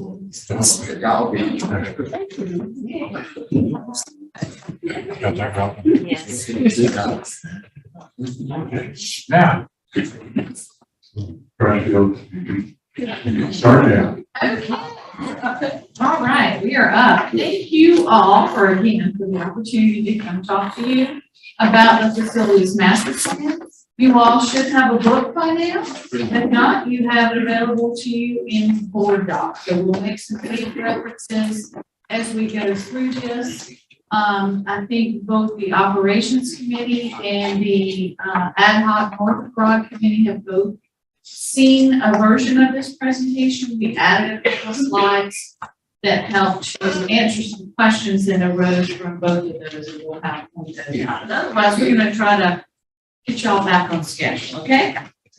So just a quick overview of the book. It's outlined with programs, demographic, and facilities section. We're going to talk about some highlights of each of those, and then go over the master facilities master plan actual items. You all requested that we change the way we do this book. And so what you will not see in this presentation, in this book, are the list of capital projects. So you will be reviewing those at a later date in more detail through the operations committee first, and then as a final board. But what you will see in here is a plan that looks at the instructional program needs that are there that affect school facilities. Obviously, other instructional program needs, but we're only talking about the things that affect facilities.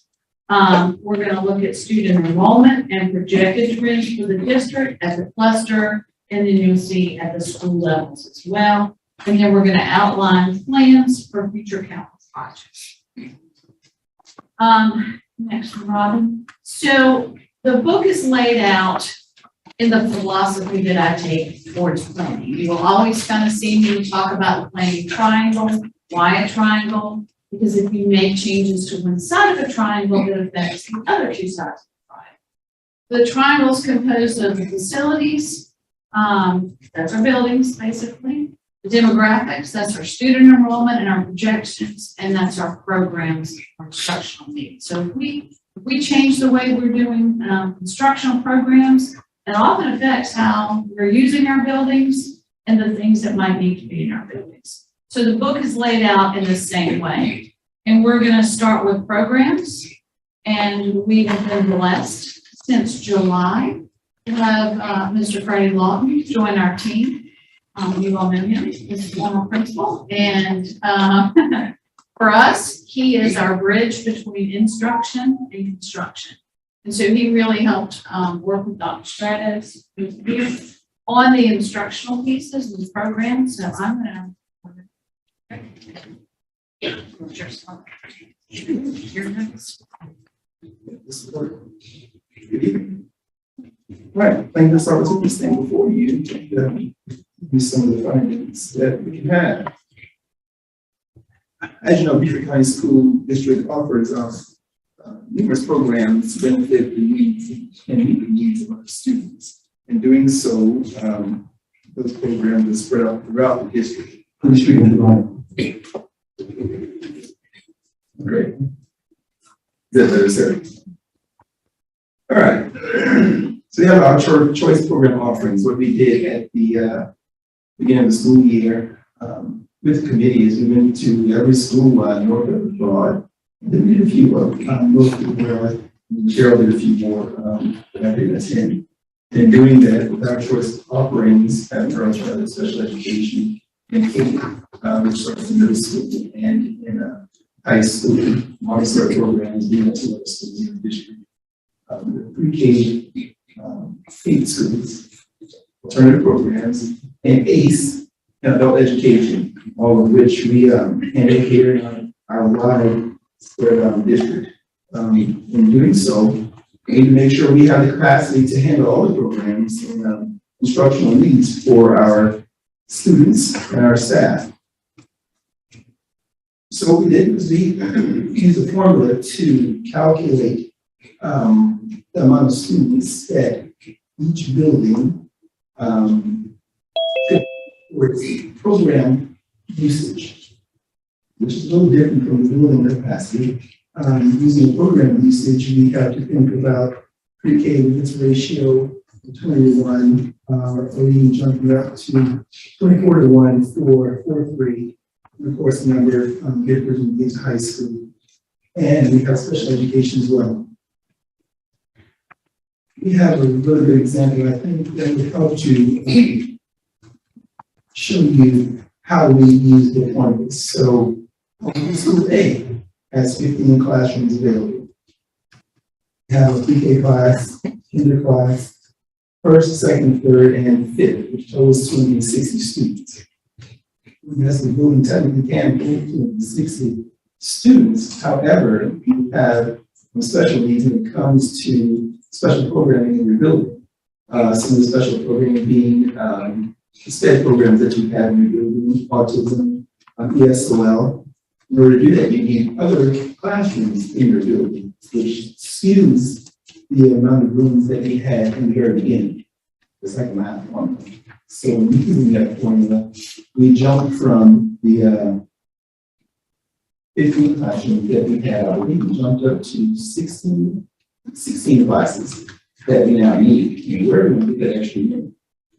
Yes, it was definitely designed for 260 students, but not using the programs that we had in the building.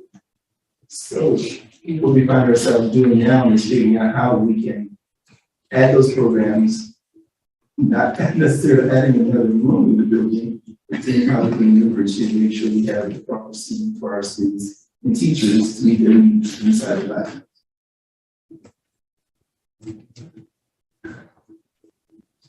Yeah, we're going to see. Let's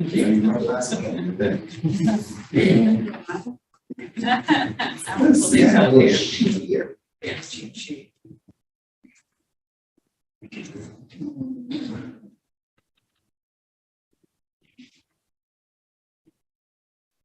you go. So we have some district-wide historical projected student enrollments. Originally, we had two graphs here, but using this line graph was the best illustration of the universal goal. So if you look at the blue line for the current year, 2021.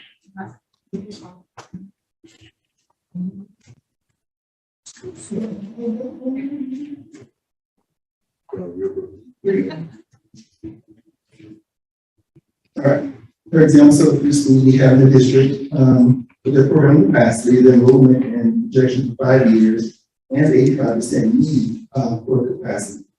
Both examples in Northern County, the need capacity, the green dotted line falls below the building and programmatic capacity of each school. These schools have the space for flexibility and growth they need. So again, 85% is like the threshold that we're using. Once you start to think above that number, you could run into some issues when it comes to the programmatic usage of the building.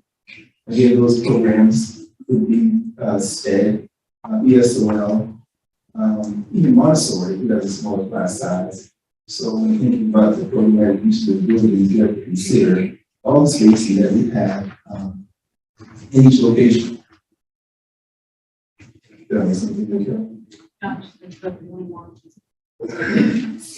Here's an example at Coosa Elementary, where the need capacity goes above the building capacity. We added a red line that dotted to show the modular building site with 5 classrooms, additional capacity. I believe with those 5 modulars, they're utilizing 4 of them for fixed rate. And their building capacity as a whole at Coosa without the modulars. Without the modules. Yeah. 2%, So yeah, yeah. space in front of additional 100 students.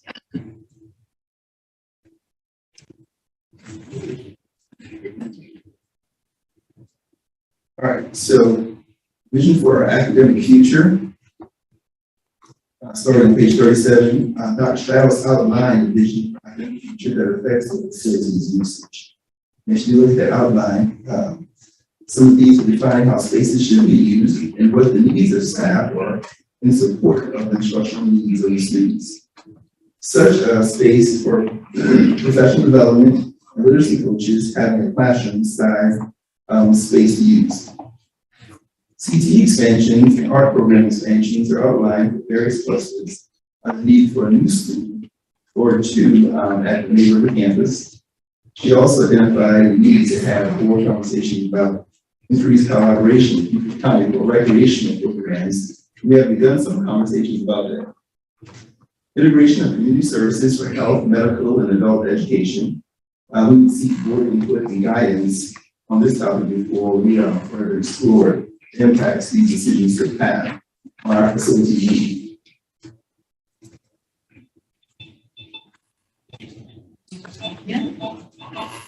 So I'm going to jump back in and talk about the demographics section of the book. There's not much different than you haven't seen before in previous books. We talk about the number of students attending by grade at 45th day. Remember, that's our target date. That's our checkpoint every year so that we're comparing the same time point across multiple years for our trending data. Then we look at the resident students, those who live in the attendance center. And we look at that again by grade. You'll see that top line, the non-geocode. Those are the students that don't have a sufficient enough address that we can actually place on the map. Or they may actually be people living outside of Beaufort County, who would be most likely teachers' children that come together. So this next slide is new, and I put it in to kind of address a question I think Colonel Geyer had about a spike in the 9th grade. So this is a normal thing. It's something we see every year, and really what it addresses is retention. Because once you get to high school, you have to have credit to move forward.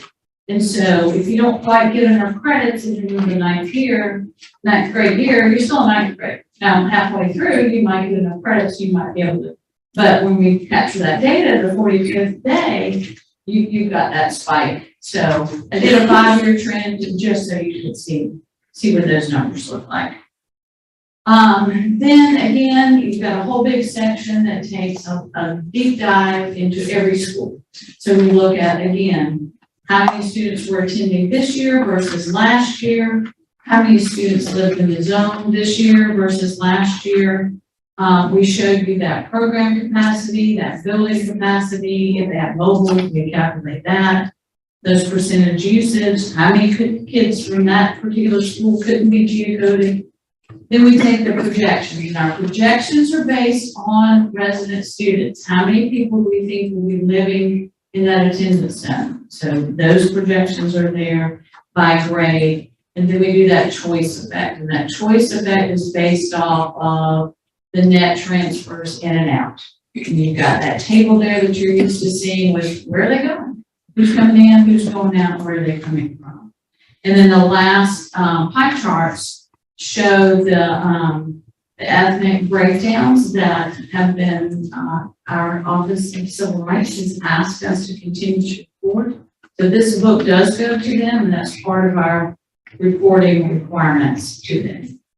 So that's why that chart remains. And then your map shows you where the students live that are attending that school. You'll see them outside of the zone. Next, I'm going to talk a little bit about the district-wide historical and projected enrollments. So the blue line is the current year. That's this year's projections. Because we know our projections have been wonky since COVID.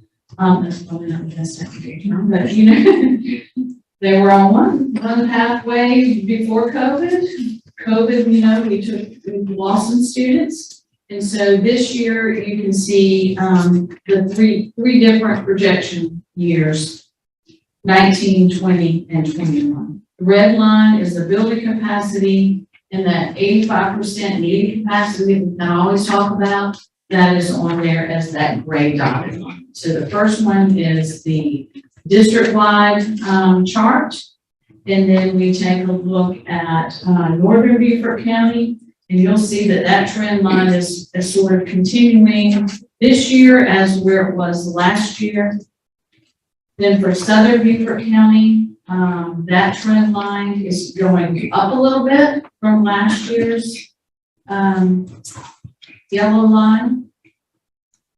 Then for the Beaufort cluster, you'll see that this year's trend continues what we were seeing last year, which is just a little bit lower than what we were seeing in 19. So it continues on the downward trend line. Battery Creek cluster, its line this year is pretty much identical to last year's projection, which again is below what we were seeing as some growth pre-COVID back in 19. Well Branch cluster, again, those lines continue to be about the same. Not much has changed between the three projection lines there. The Hilton Head cluster, we were seeing a decline there pre-COVID, and then it dropped last year. And again, we're seeing sort of that same line continuing on this year that we had last year with projections. The Bluffton cluster is the only one that saw the COVID drop and then returning to an increasing enrollment trend line. So the 19 projection has running out of total capacity in the Bluffton cluster in 2021.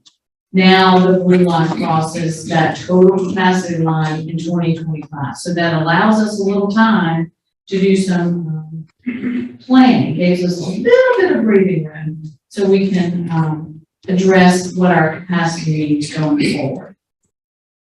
However, if we get that dotted line, that needed capacity line, we're looking at crossing in 2022. Okay, so the next section looks at the actual facilities master plan. And again, this is where things start to differ. We don't have that list of projects. This is talking about the big idea needs. And the CIP list of projects will be presented to you later, April, May-ish time frame in there. As you know, we have CBR here working on our facility condition assessment. So we hope to roll all of that data up into one thing that we present at one time. So that's our target timeline. See how we're going, so I think we're good. So the list of capital projects that you see in this book are outlined into 3 different categories. Additional student capacity, strengthening district infrastructure, and then facility modernization. And so the list of projects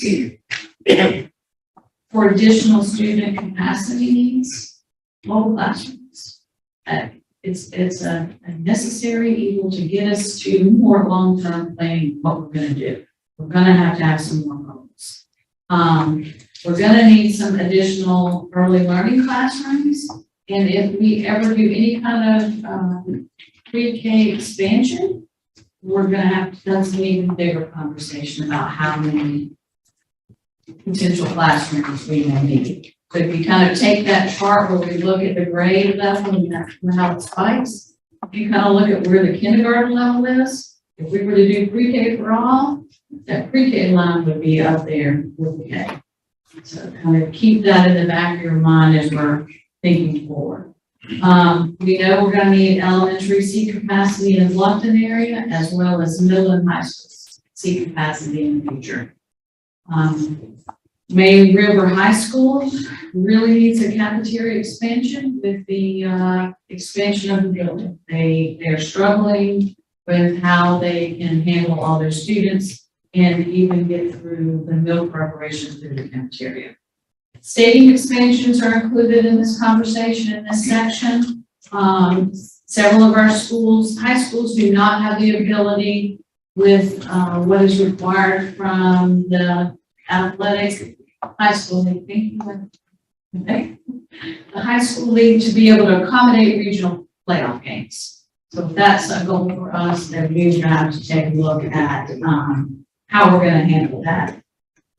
A weight room at Bluffton High School, and that would buy us back a little bit of actual classroom capacity if we do that, because they've converted classrooms into a weight room thing. And then land for future schools. You all know we have a land consultant who is looking at land, and we're going to need the funding for that. Under facility modernization projects, we're talking about a replacement school for Ladies Island Middle. We know that one is coming to the end of its usable life. We also need career and tech CTE facilities at several of the schools. Maybe River High School is trying very hard to get a JROTC this program in their school, and that has very specific needs for facilities as well. Renovation or replacement of Hilton High School. That is a very big need and well on our radar. Parking lots and entrance improvements at several of our schools. Additional parking at Bear River High School, again, to accommodate that expansion of the number of students there. And then the Riverview Charter School gym that's kind of always a long-term window. In terms of district infrastructure, we are envisioning a technology warehouse and imaging center. I know that if you've been here, especially in this building, anytime in the summer, you see that there are pallets stacked around because they really don't have a place to process the number of devices that they get in. They have to manage. There's a lack of storage in this building, so that is a very huge need. Early childhood offices, which are currently in many locations around the district, we need a way to figure out a consolidation plan for them and how that will work. Transportation shop, improved bus storage lots, kitchen improvements at multiple schools, district office, catering, kitchen, and also that could be used for right choices. We've had some issues. With the way we're having to serve the DF, that's right. How we're serving the food for right choices. And as you know, this room is often used in catering services are here, and it's just a need. And then electric vehicle charging stations. We have that on the list for lots of reasons that is coming forward. So, questions?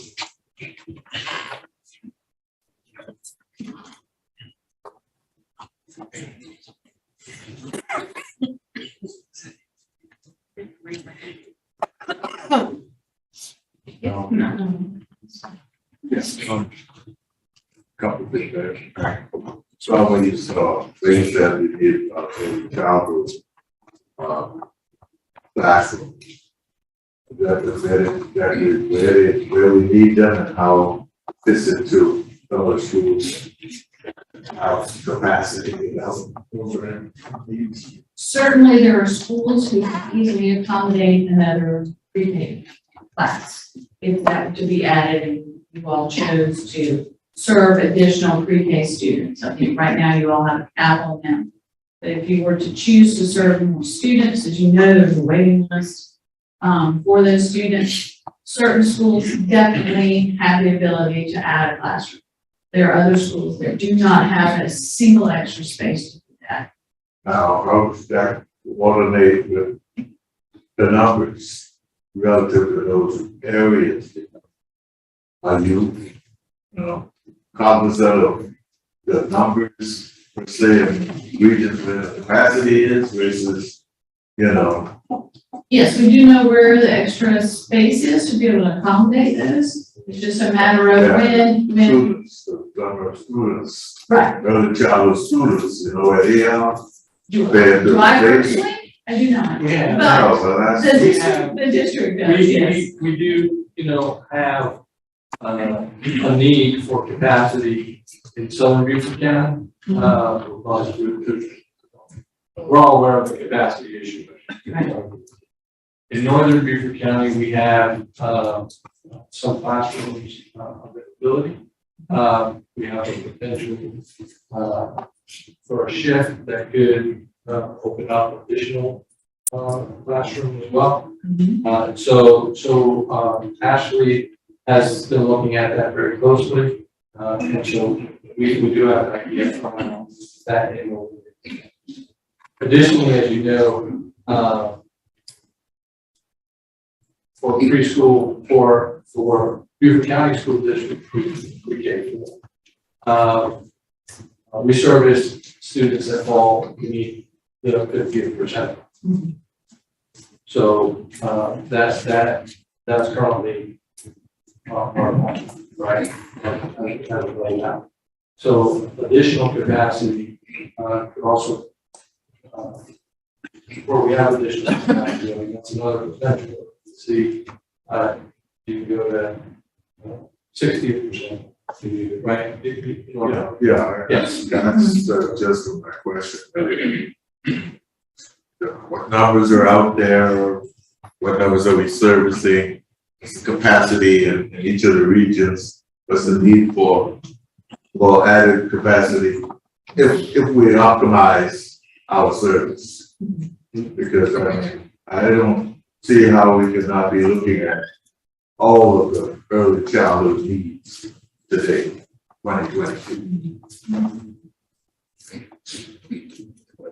We work closely with Ashley and her staff, and we've had lots of conversations developing this plan with her and what her needs are and sort of the possibilities. If we did this, what would that look like? That. Yeah. And I think she's presented a lot of those ideas. I guess we have to drive it. I guess we have to drive it from the board standpoint, but I do want the conversation to be had so we both can be speaking. You, Ashley, Dr. Rodriguez can be speaking from a point of knowledge where the board can just take the information. That's the kind of coordination I personally, as a board member, expect. Thank you, Mr. Chairman. What's the distribution plan for the docs? Who's getting copies of it? Right now, you all have a copy as well as all senior staff.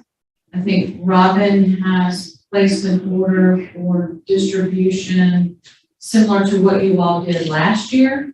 And Robin would have to speak to who we distributed to. I know we gave to county council, Bluffton, town of Bluffton, the sheriff, the sheriff, the delegation. Okay, legislative delegation. How about the principals? High school, grade school, elementary school, and middle school principals, they get a copy? We have not distributed a copy to them. No, I mean, I it don't is visit available them. on. I don't go talk to anybody without taking this with me. You try to. And every time I do, they say, oh, wow, that's great information. How can I get that? And one of the people that surprised me when I show it to them are our principals. Because not only are they amazed at their school, which I thought they would know, but also they kind of like to know what's going on in the neighboring schools about, especially your measles sheet, showing where people are going to school. They should be getting copies of this. This is extremely valuable. The Director of Health and Human Services in Beaufort County loves this book. Hope he gets a copy because he uses this book to track early childhood and other things that he's responsible for. So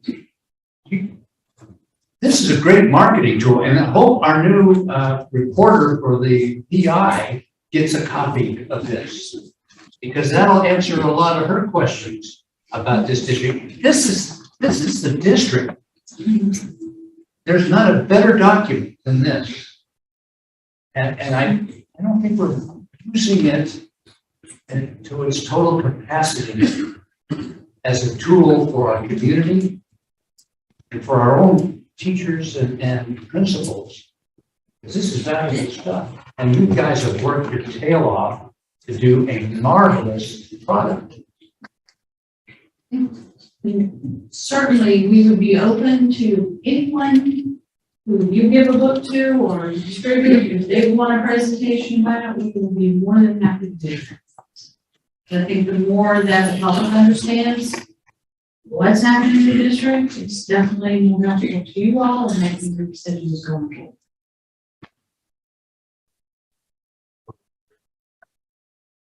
I assume that this is just sort of an overview rollout of the book, because I mean, I'm just gonna place out there, I'm not gonna ask the question, but we have capacity triggers. We've hit some of the capacity triggers. I am concerned about Pritchardville at 127%.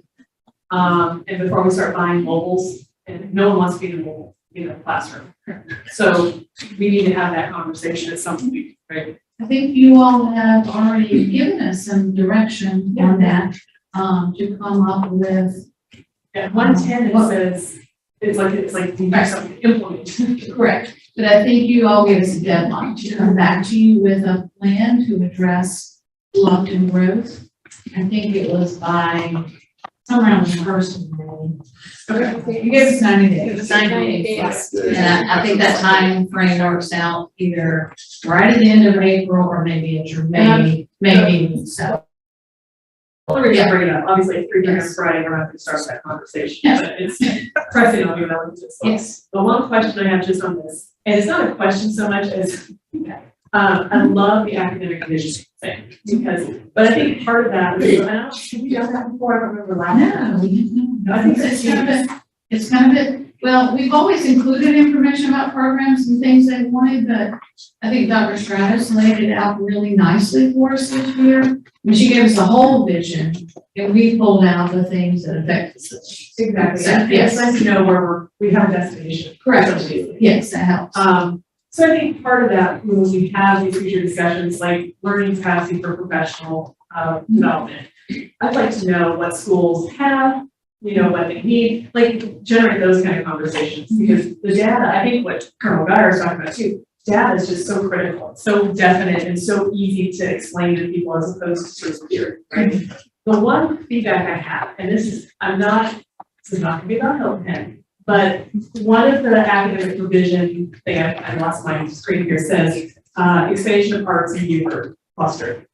I don't have a problem with that in the world, but to me, what I would prefer to see is that our academic vision is that all schools have adequate facilities and for arts and development. And then when you go as a facility, you pull out Beaufort cluster is short in these areas, and so that's a priority for facilities. Because when I see that, or when people see that, I don't like feeling like we're focusing on one cluster, because it just makes people in the other clusters a little, well, wait, what about our needs as well? So it's just a question of how we present that question. You're right, because I think the vision was there, Right. and this was just that the Beaufort cluster needs more of the facility. I think part of here's the other piece too, right? With the Beaufort cluster, the district went out for a grant writer, who went out for an MSAP grant from the federal government. There are specifics as to which clusters, which types of schools can qualify to be in a MSAP grant. So if you want to be successful in getting a grant, you have to target through that grant specific aspects of it. Now, I don't disagree with you, right? There should, aside from that, there should still be vision around, the arts for all schools and all of that, right? But I think that's part of what you also see here is that there's an existing commitment to the development of some of this through requirements of our MSAP. And I guess it's just, the way it gets presented to the community, and I agree, there's a reason for it, and I'm not questioning doing it. I'm just saying, like, let's have our vision for academic be all schools, and schools are at different places, but not the vision be focusing on one cluster, because it just sort of sends the wrong message. I think, that's all.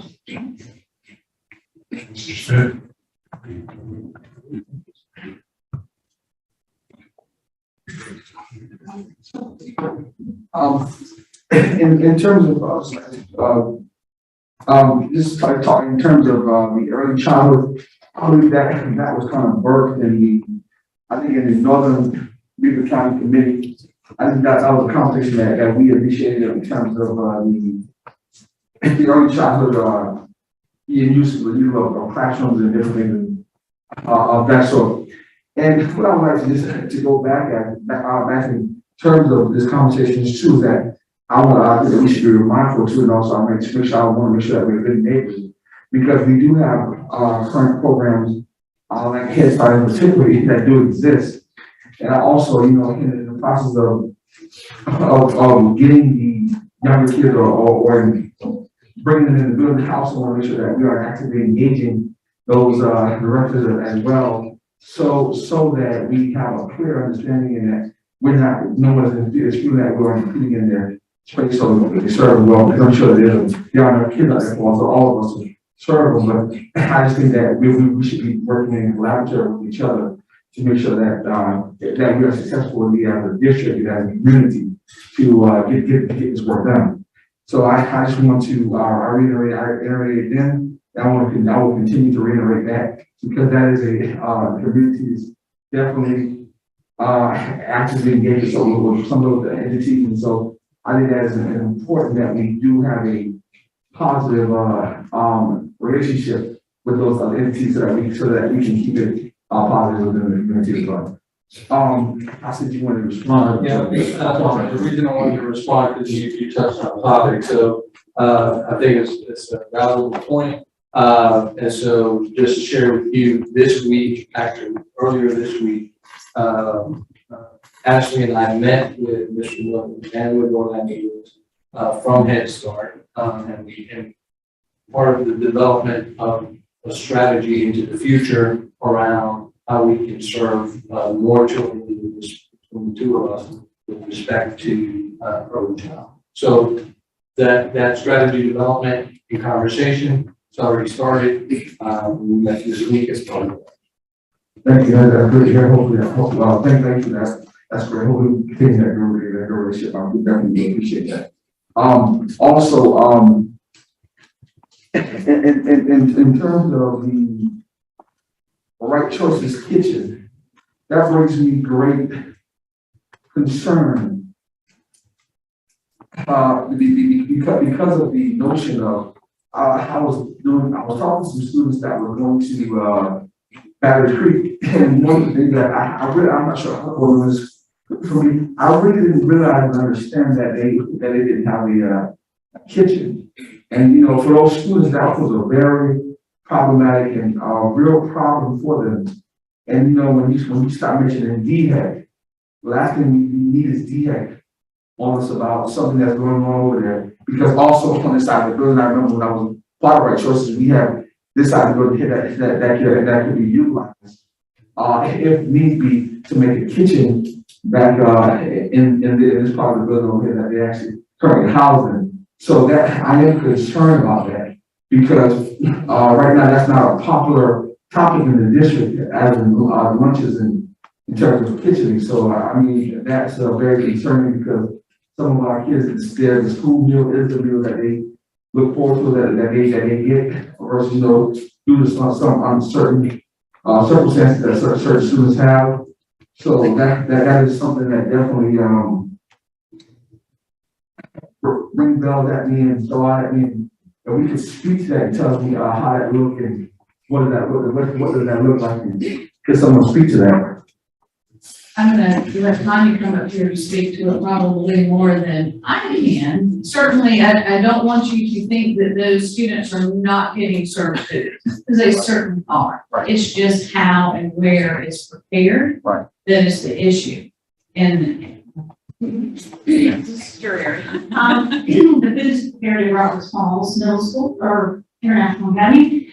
And is brought over in warming and cooling containers separately, depending on the type of meal they're served. So currently it's not an ideal situation. We do have warming compartments, cases here that they can be placed in until it's time for lunch. But we're looking at, so we have requested, we've been talking about it for at least a few years now. The need for a kitchen in this building. So DHEC did provide a violation that we did not have a kitchen and serve. So where students reside or students are here, kitchen must be present as well. So this building was not built or renovated back 10, 12 years ago with the idea of a kitchen. And so it needs to be addressed as soon as we can. But in the meantime, we will continue to transport food from our mall. In terms of that, so my next question is, where do we go from here? Well, I mean, you know, who, what, where, why, and how is this situation going to, I mean, besides what you just said, you know, well, to me, when I hear that, my overall question is, how are we going to fix it? I mean, and what steps are we taking to fix it as soon as possible? Okay, all right. So we had conversations on Monday with the architect who was doing the assessment of this building. So, and that was one of the main concerns that I had and was already on the radar, but we discussed it in depth and discussed a few options of where the location of the facility or expansion of this facility would be. And apparently it would be an option for adding to the 8% project list. So it is a thing that will go on the 8% project list. Having the architect do the evaluation of this building and its particular needs, in addition to adding a kitchen facility, we would have a better idea of what that might potentially cost. So when you actually see that on your project list, you should have a number to go with it. And then, you know, as the operations committee, that's when you prioritize your projects. So, Right, but in terms of what I'm saying, just to make it crystal clear, that to me, this is the immediate massive action. The 8%, to me, the 8% list when it comes to equity and equality in the district, well, in terms of that situation, it doesn't rest to be as an 8%. This is what do we do right now to deal with this situation? I don't think that, I mean, that's just my thinking. That I don't see that putting it on the 8% list and saying you put it in the gallery and you gotta go around to it. It's, to me, for me, that's just not good enough. My question is, in terms of, I heard what you said, and I'm gonna leave it alone, but I just wanna say that 8% is not good enough. Not in terms of how can we get quickly and what can we do to bring that up to speed for those students? Because I'm not talking about in terms of equity and equality. I don't think that should be able to be done over there. That's just that's where I'm at. Okay. Yeah, a suggestion as to which school you would like us to do the alternative program to in the meantime? And at this junction, I mean, that would be the formality of your job. I think I'm telling you as a board member, what I am saying that to me, that brings concerns me. And I'm saying that I've heard where y'all are putting it at. And that's just not good enough for me. And I'm just figuring out, asking what else could we figure out, or what else could be done? That's my question. Well, since we can't manufacture the kitchen in the next 24 hours, I think what we're faced with is either you move them to an existing school, or you continue to work at it till, as they explained, in order to solve the issue. So those are the two options that I see. If anybody sees another one, I'm open to it. But working at it between a 6 months to a year process, or working at it out at 2 or 3 years, because putting it on the list will be working with the 8% projects. You're not exactly sure when you're going to get around to it. It's just when it comes up and when you have to complete and when you have available for that to be done. I think we're at that end on this. Let somebody come up with a magic thing. And your points well made, everybody heard it. Thank you. Now somebody's got to do something. Thank you. But it's not going to be done here and now. All right, what's next? Thank you, Mr. Chair. I just have one comment, and I know I've made it before in regard to the CTE program. I believe there was, I was trying to figure out once I got a presentation on the CTE offerings and the plan for it, and things like that. I know there was something that I pulled up that was in January from a work session that was predominantly technology focused and robotics and things like that.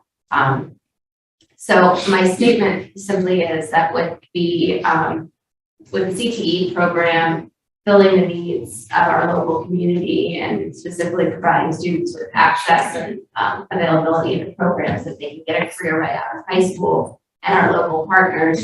I don't know if this is a future agenda topic, but I would like to see a conversation about the future of the CTE program since we're talking about expansions at existing facilities and what our partners might be willing to do to help us offset some of the costs of expansion of programs. Because I know that was a concern back when we ran the referendum in 2018.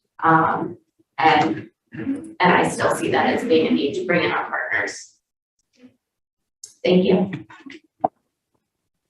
Mr. Rogan?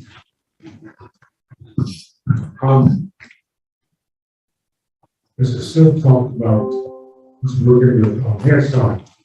The thing about Head Start is that they have guidelines to go by. They have a waiting list right now. And also, if you make a certain amount of money, your income, your child is not eligible to go to Head Start. So, until that change, the only thing we can do is, take kids that we can take and go from there. So, that's, because everything Head Start, they go on the federal government. And they have guidelines. And a lot of folks are complaining now that they cannot get their children in there because they make too much money.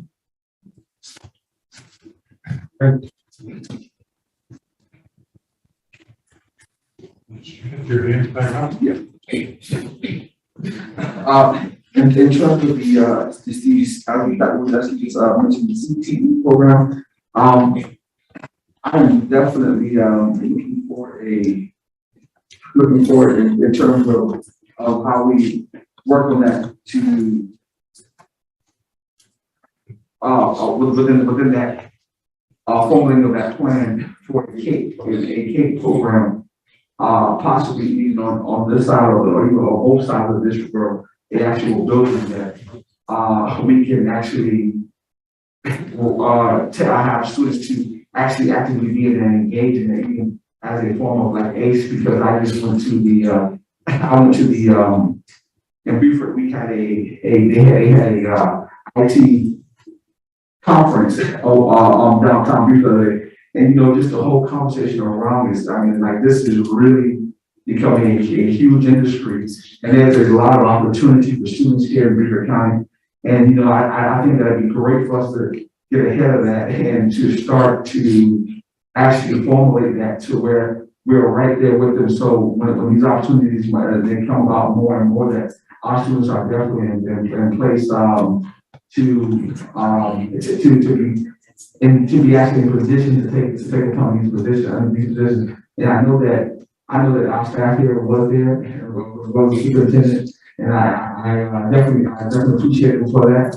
But I just think from the board level, I think it'd be good for the board to start looking into that and start buying into that so that we can start promoting that as well. However, that's something, and you talked about the referendum that we put in there as a one item of not, but I think that's very important for us to look at as well.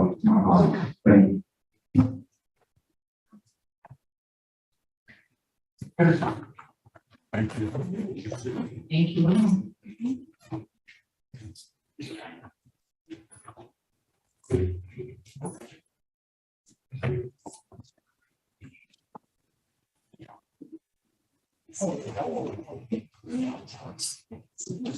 This is a good job. One more question. Mr. Chair, I just have one more quick question. Just one more question. My question is this a living document?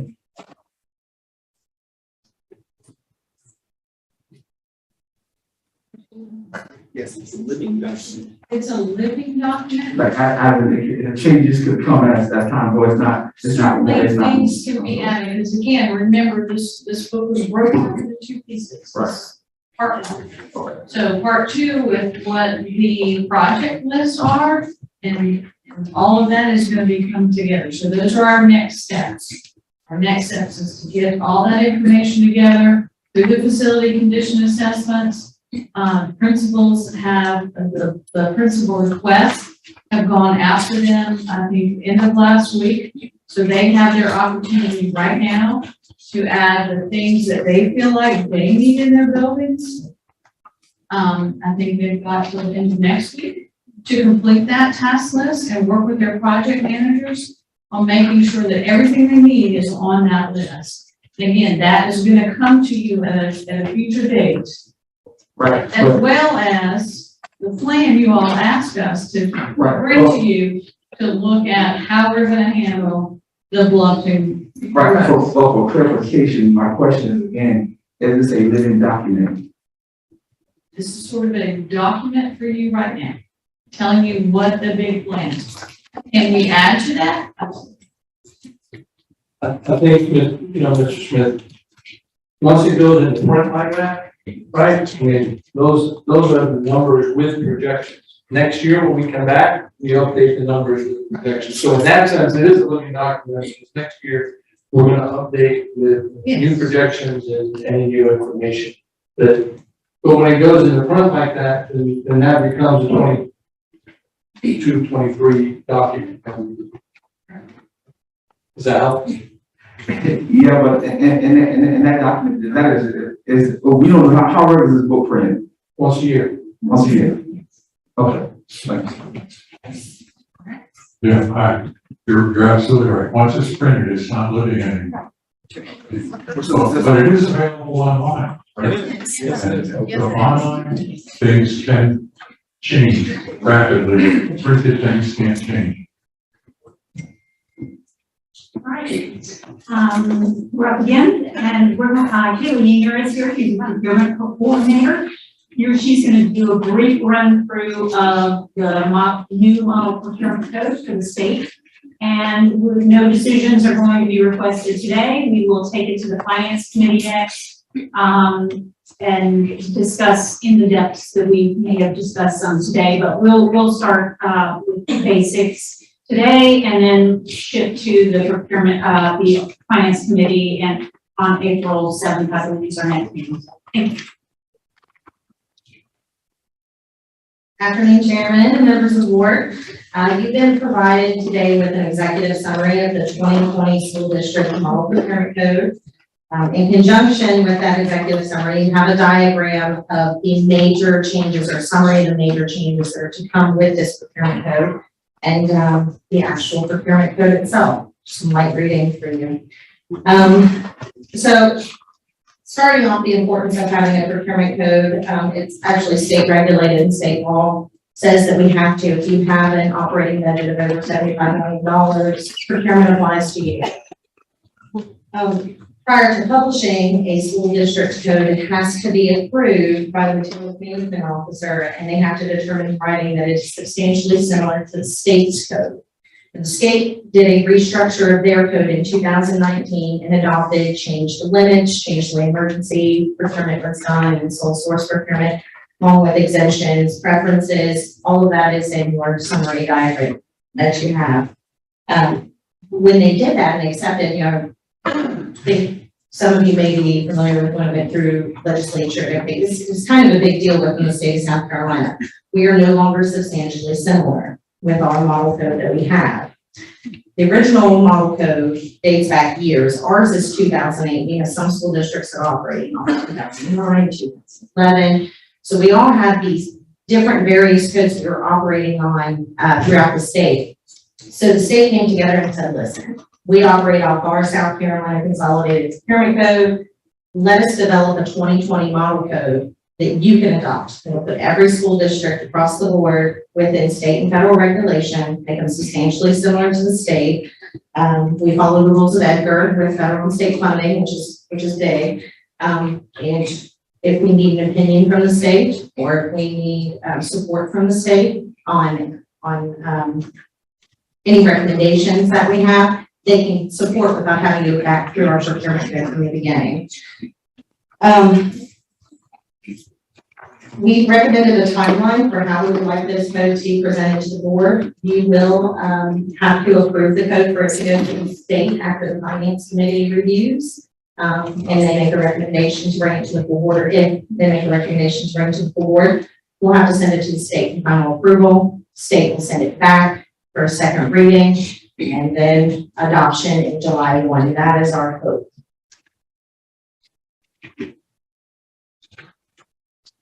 Any questions?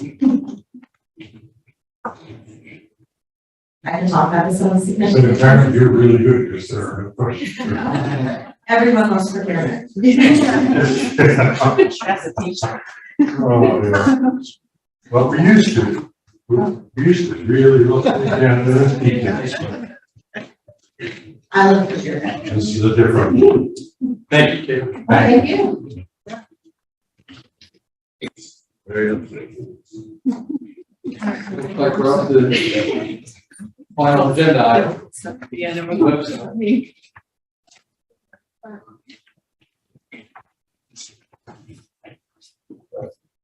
Nice to meet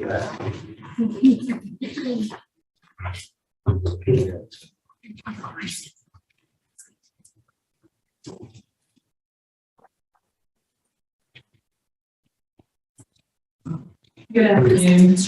While Colleen is getting that set up with Robin, I just wanted to take a minute and thank Susan Lynch and Colleen Beck from Varsity and Ann Aida. They've been really instrumental in working on these new websites. And I just wanted to say too, we're going to show you the district website and an example of a school website. But not only have they worked on the district website, which is a big endeavor even on its own, we'll be rolling out 30 new school, 30 plus school websites as well. And so they've been instrumental working with the school webmasters, who have also been great and really stepped up to the plate. So a lot of people have put a lot of work into these websites. And when I say, we have redone the website, it's kind of like if you're cleaning out a closet, if you will, or a garage. It's not like they just went in and moved stuff around, right? Like in order to do a good job, you have to take everything out, get rid of stuff that's cluttering it up, and then put everything back in an organized fashion. And that is what they have done. So it's really an impressive amount of work, and I think a really great result. So Susan Lynch is going to go through the new websites for you. Like I said, the district site and the school site. I think it's probably easiest if we can just hold questions until the end, just because there's a lot to cover. Thanks. A lot of you know me, some of you don't know Susan. I do all the social media and websites along with my partner in crime, Colleen. Can't do it without her. But what Candace just said about the website is true, only we are so excited to show it to you. This has been in the works for 6 months. We want you to know we're working with a really great web company. This is a custom design. No one in the world has one like ours. And we wanted to, when we were designing it, we kind of took a step back, looked at our website, and wanted to approach this one from the user experience. So we think we've done that, and we think everybody's going to love it, because we do. So if you want to take a look at the screen, this is the new website.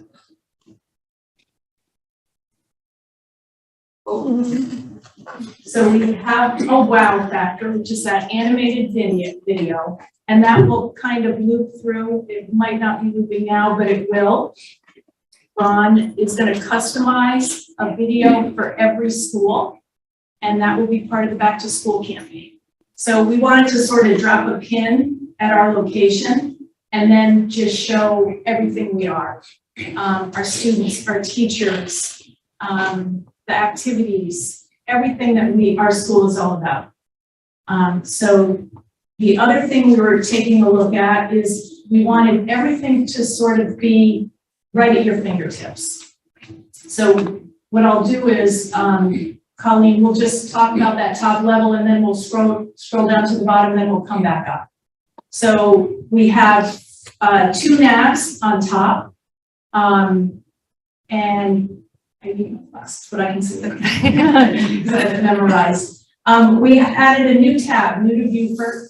We have an intranet now so that employees can go right to the intranet and we don't have to kind of clog up the website with stuff that our users don't need. And we have a what's new, which is where all our press releases will go. And then we have a new navigation. As we said, we wanted to focus this on our users, which are parents and the community.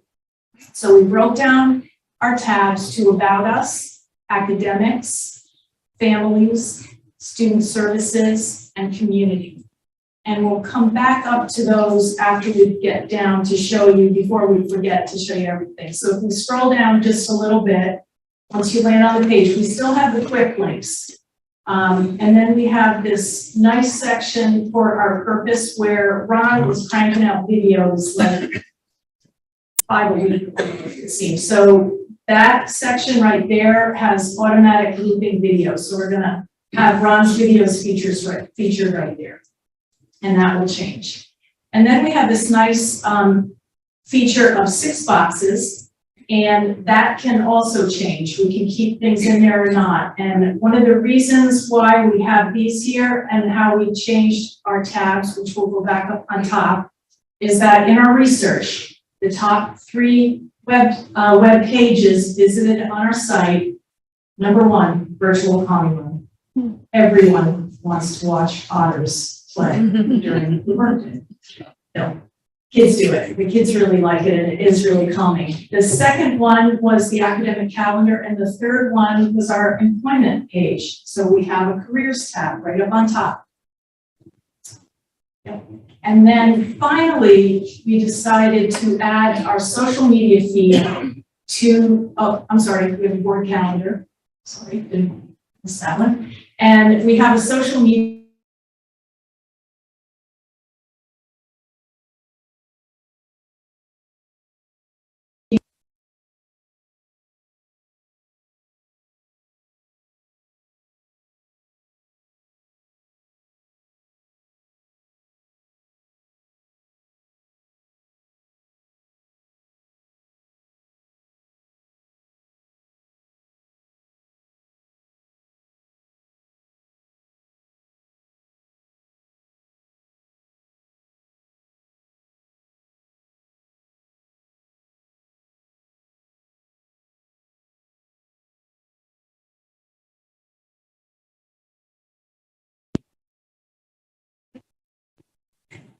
So we have a new directory too. So the Board of Ed links right to our directory.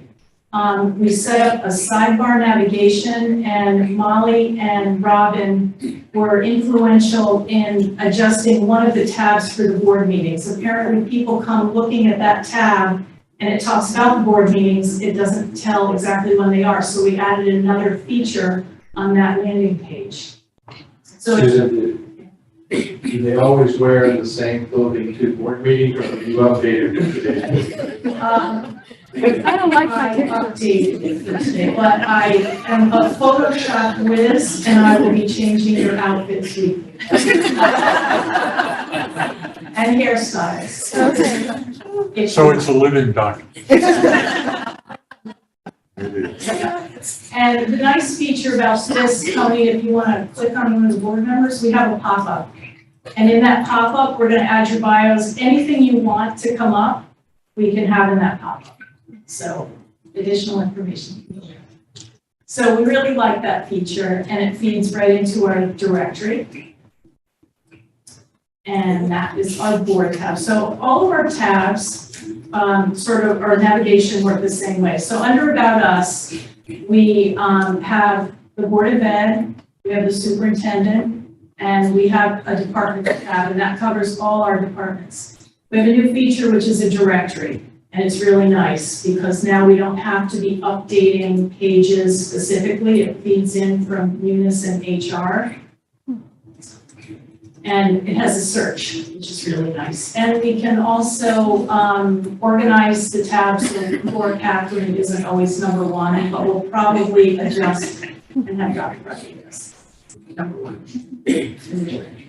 Unless you don't want to. You know, we can do that. We have a new tab where we're putting the referendum and clock information, and we're putting that under facilities planning for the future, because people, our users aren't always thinking what's a referendum, but they do know what a facility is and what's going on with our schools, so they'll want to look for that. And as you can see, the sidebar tab, we have custom sidebars for each landing page. So while they're there, they can see what's under that tab, and they don't necessarily have to go up to the crumbs or jump back up to the top. And then we have our mission, vision, and code. I'm sorry. That was that far. Strategic plan. And strategic plan. And that one. Profile graph. And school. Yeah, and then public information. Under the academics tab, we have everything focused for academics. Can't read it. Okay, it's far away. And then our families tab, on our current website, a lot of the student and parent content got kind of mingled in there. So we felt like when parents are coming to this page, it might be intuitive for them to like go to a families because they're families or they have kids in school. And student services, our students are really relying on their own websites, but that would make sense for parents if it's not a family issue, but what their student is going through in school, they'll go to student services. And the same for the community, some of our tabs under there. That will be for everybody to come. That's where you'll find out, we have a resource guide in there, capacity, volunteering, flyers, our peach jar. So we kind of looked at how our tabs and our navigation acted now and kind of condensed it and read it out. And that's what, no. Yeah, binoculars. Yeah, so I think. The translation. What? The translation at the bottom. Oh, yes, we have a really great feature on the bottom of our page right now. It's just set up for Spanish. But if you click on that button, our site automatically becomes ADA compliant. I mean, it already is ADA compliant, but foreign language speakers, it translates automatically. We do have an issue, ADA compliance. It has to do with our logo. We're going through this process. Apparently, our logo is not ADA compliant because of the colors on the logo.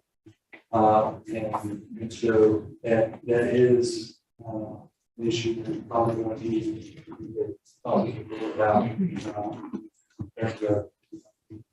Either changing logo or rebranding while we do this. That's what our team was doing. Yeah, and a little bit about ADA compliance. The standards have come up tremendously, and this new website is very compliant. We had to adjust some of our school colors to make them compliant. There's contrast issues for people who are sight impaired. So we really had, and our developer wouldn't let us go past a step until we adjusted our colors to all be compliant. So that is a big issue. Yeah, and just on that too, when Susan says adjust the colors, it's literally from a light blue to just a darker light blue, nothing like drastic or anything like that. But you want to show school site? Yes, we want to show you Hilton Head Island Elementary School. And one thing Colleen and I will say about our webmasters, they have just embraced the new website. It is a little bit more user friendly for them to update. We had a training, 2-day training 2 weeks ago. They all attended. It was 6-hour days. And this, and that's the other thing about our school sites. They're not stepchildren sites anymore. They are their own fantastic site. And they'll have their own custom video. And they can upload those videos after we launch. So they'll be uploading those. But Hilton Head Island Elementary, as you can see, they have a feature video down underneath where their mission is, and they'll be updating that. They are able to use the tabs for the squares that they want. If they want to share some of ours, they can. If they have room for a lot of things to go through their squares, they can put there, and there's their little otter. The school calendar, and their social media feed. And the social media feed really helps add more content and more robust information to this.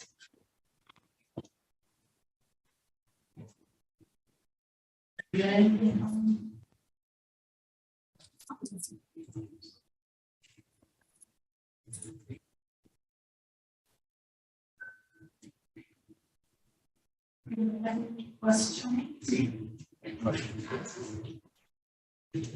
Can you talk to me about your security protocols to make sure that the right people put the right things on our website? Yes, we have high levels of permissions, and only certain people have access to the district website. I think it's a handful. And school websites right now, just the webmaster. So you can't unless, I mean, Susan, so at the school site, webmaster, but somebody in the district has access to. oh yeah, we have, Colleen and I have oversight over all of them, the same way we have oversight over every Facebook page. And we also have Archive Social, which archives all that content. Messaging. I have a quick question. I'm so excited about this, because especially the school websites were like from circa 2002. I mean, they were just crazy old. But one thing that's really frustrating as a parent is when you go to different schools, they don't all have the same information. So like I was trying to find school improvement council date. One school have it posted, others don't. Are we asking the webmaster, and I'm assuming every school has a webmaster. Yes. Are there certain requirements and things that they're going to keep updated? Yeah.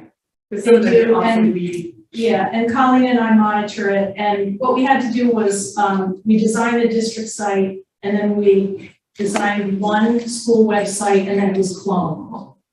Colleen spent a lot of time going back and looking at each school, elementary, middle, high, and then our other schools, adult ed, customizing those school sites to fit their needs. So, high schools don't need certain navigation, and middle school or elementary isn't gonna need whatever.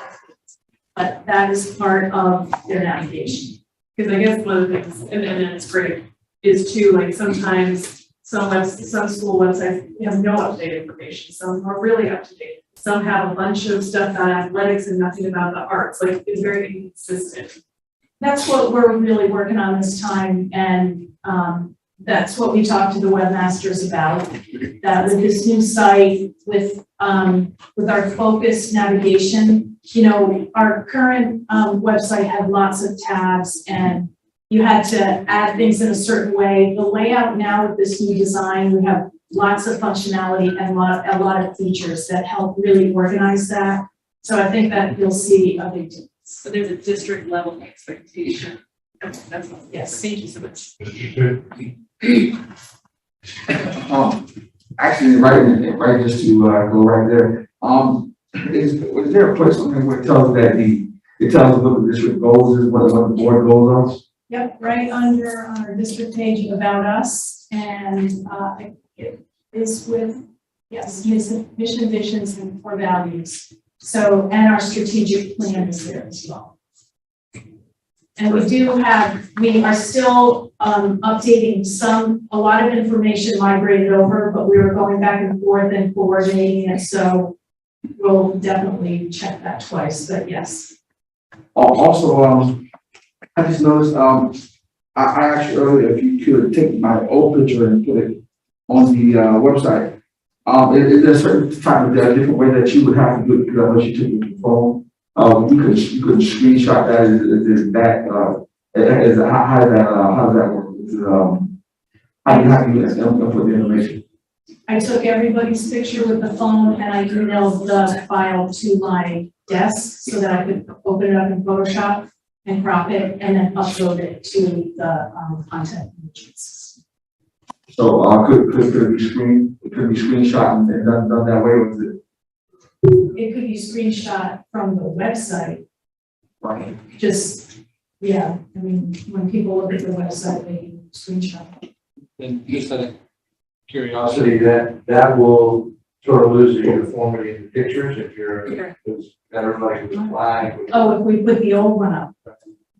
I'm not sure where the old one lives, but it probably isn't the same resolution as what we took today.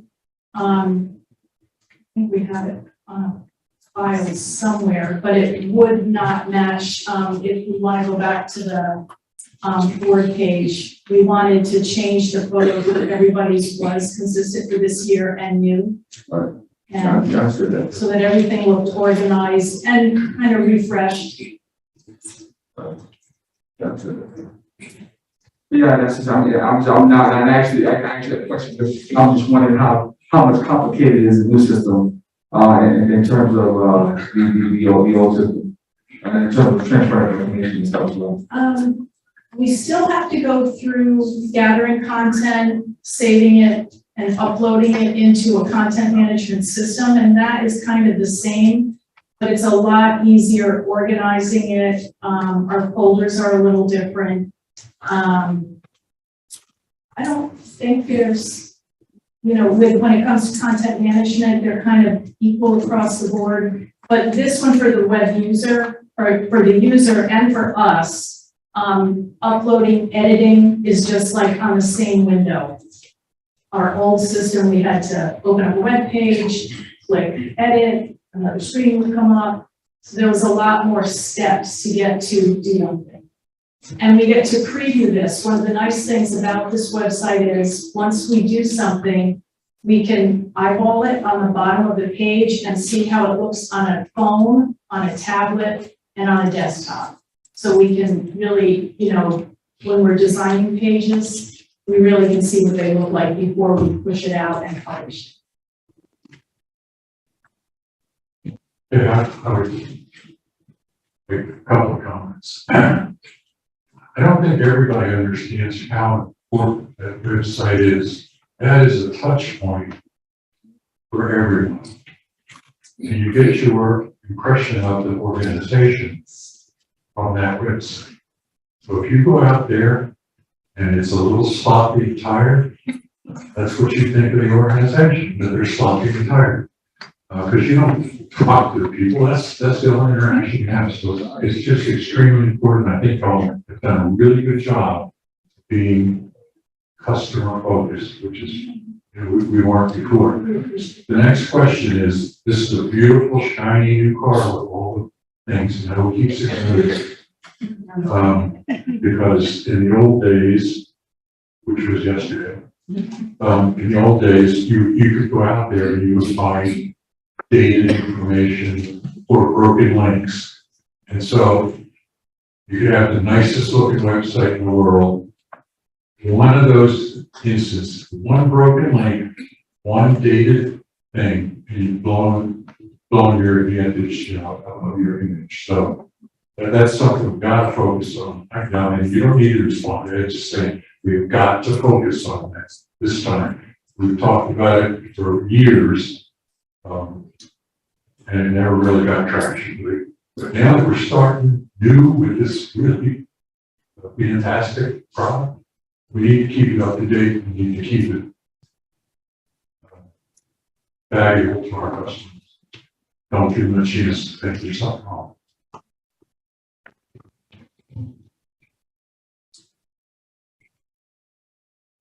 Whoops.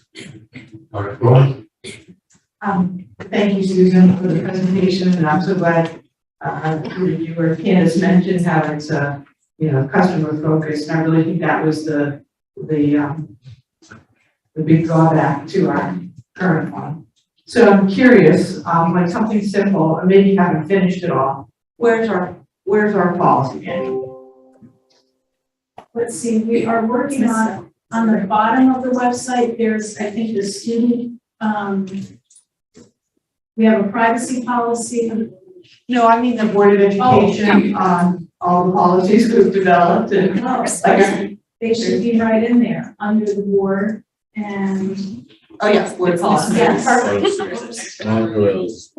Perfect. That's my glasses. Yeah. Yes, okay. Yeah, that's it. And another, this is pretty minor.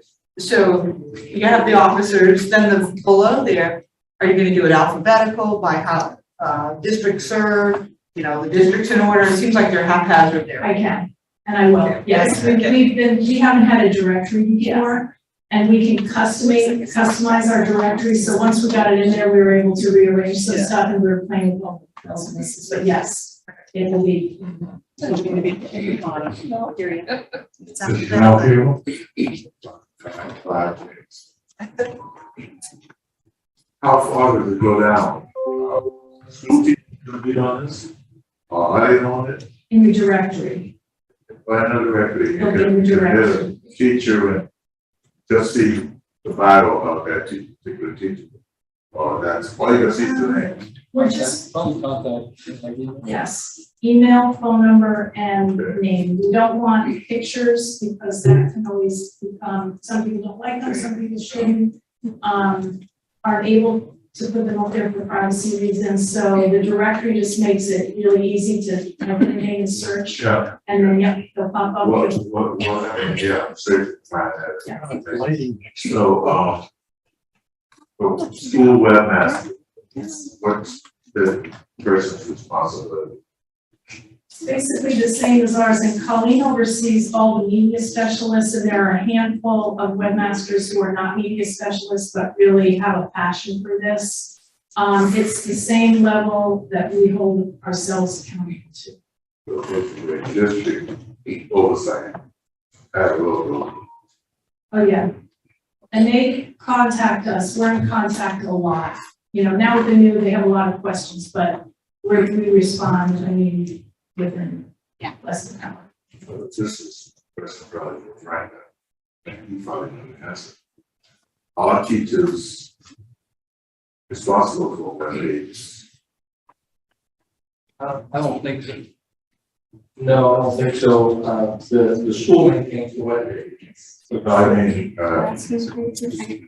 Classroom pages? yeah, classroom web page. For that particular teacher. So I don't believe this goes to You don't know that. Teachers go to you. That's far down. I want to know from you, from the administrative level. Or do you know? I mean, every school's different. Is the classroom teacher responsible for having a personal web page? And oh, you mean separate from the? Yeah, separate from this, yeah. So the parent can.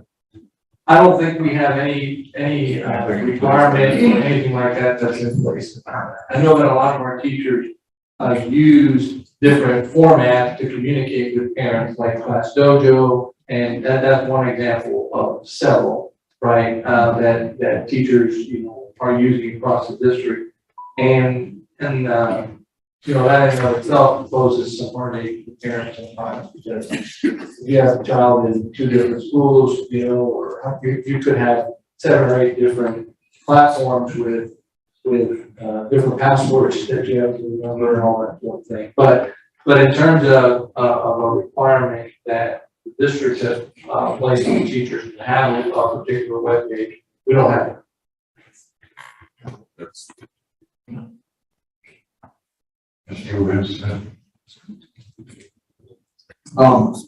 My questions is along the lines of similar to that, but, I'm looking for a place on the website where we can have a master calendar, and when I say master calendar, where people can be people friendly to when, basically we'll have like all of our school board meetings, which some people can use, if you can just do a quick look, and we'll have our school board meetings, but as well as different things different activities that are going on at different schools.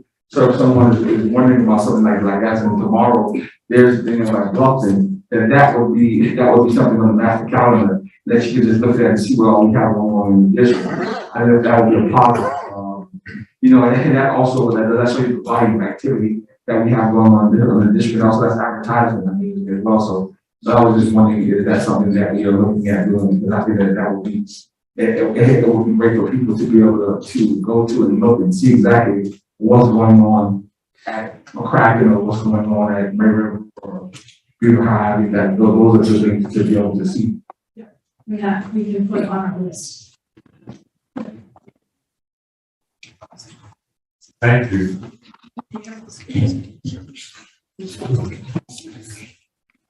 That concludes our presentation. So soon? Yeah. Cancel the dinner and we can all go home. We get our own home. We adjourn. I move we adjourn. Don't say that. Okay, now, it's that we're going to dinner. I know. There's right over there.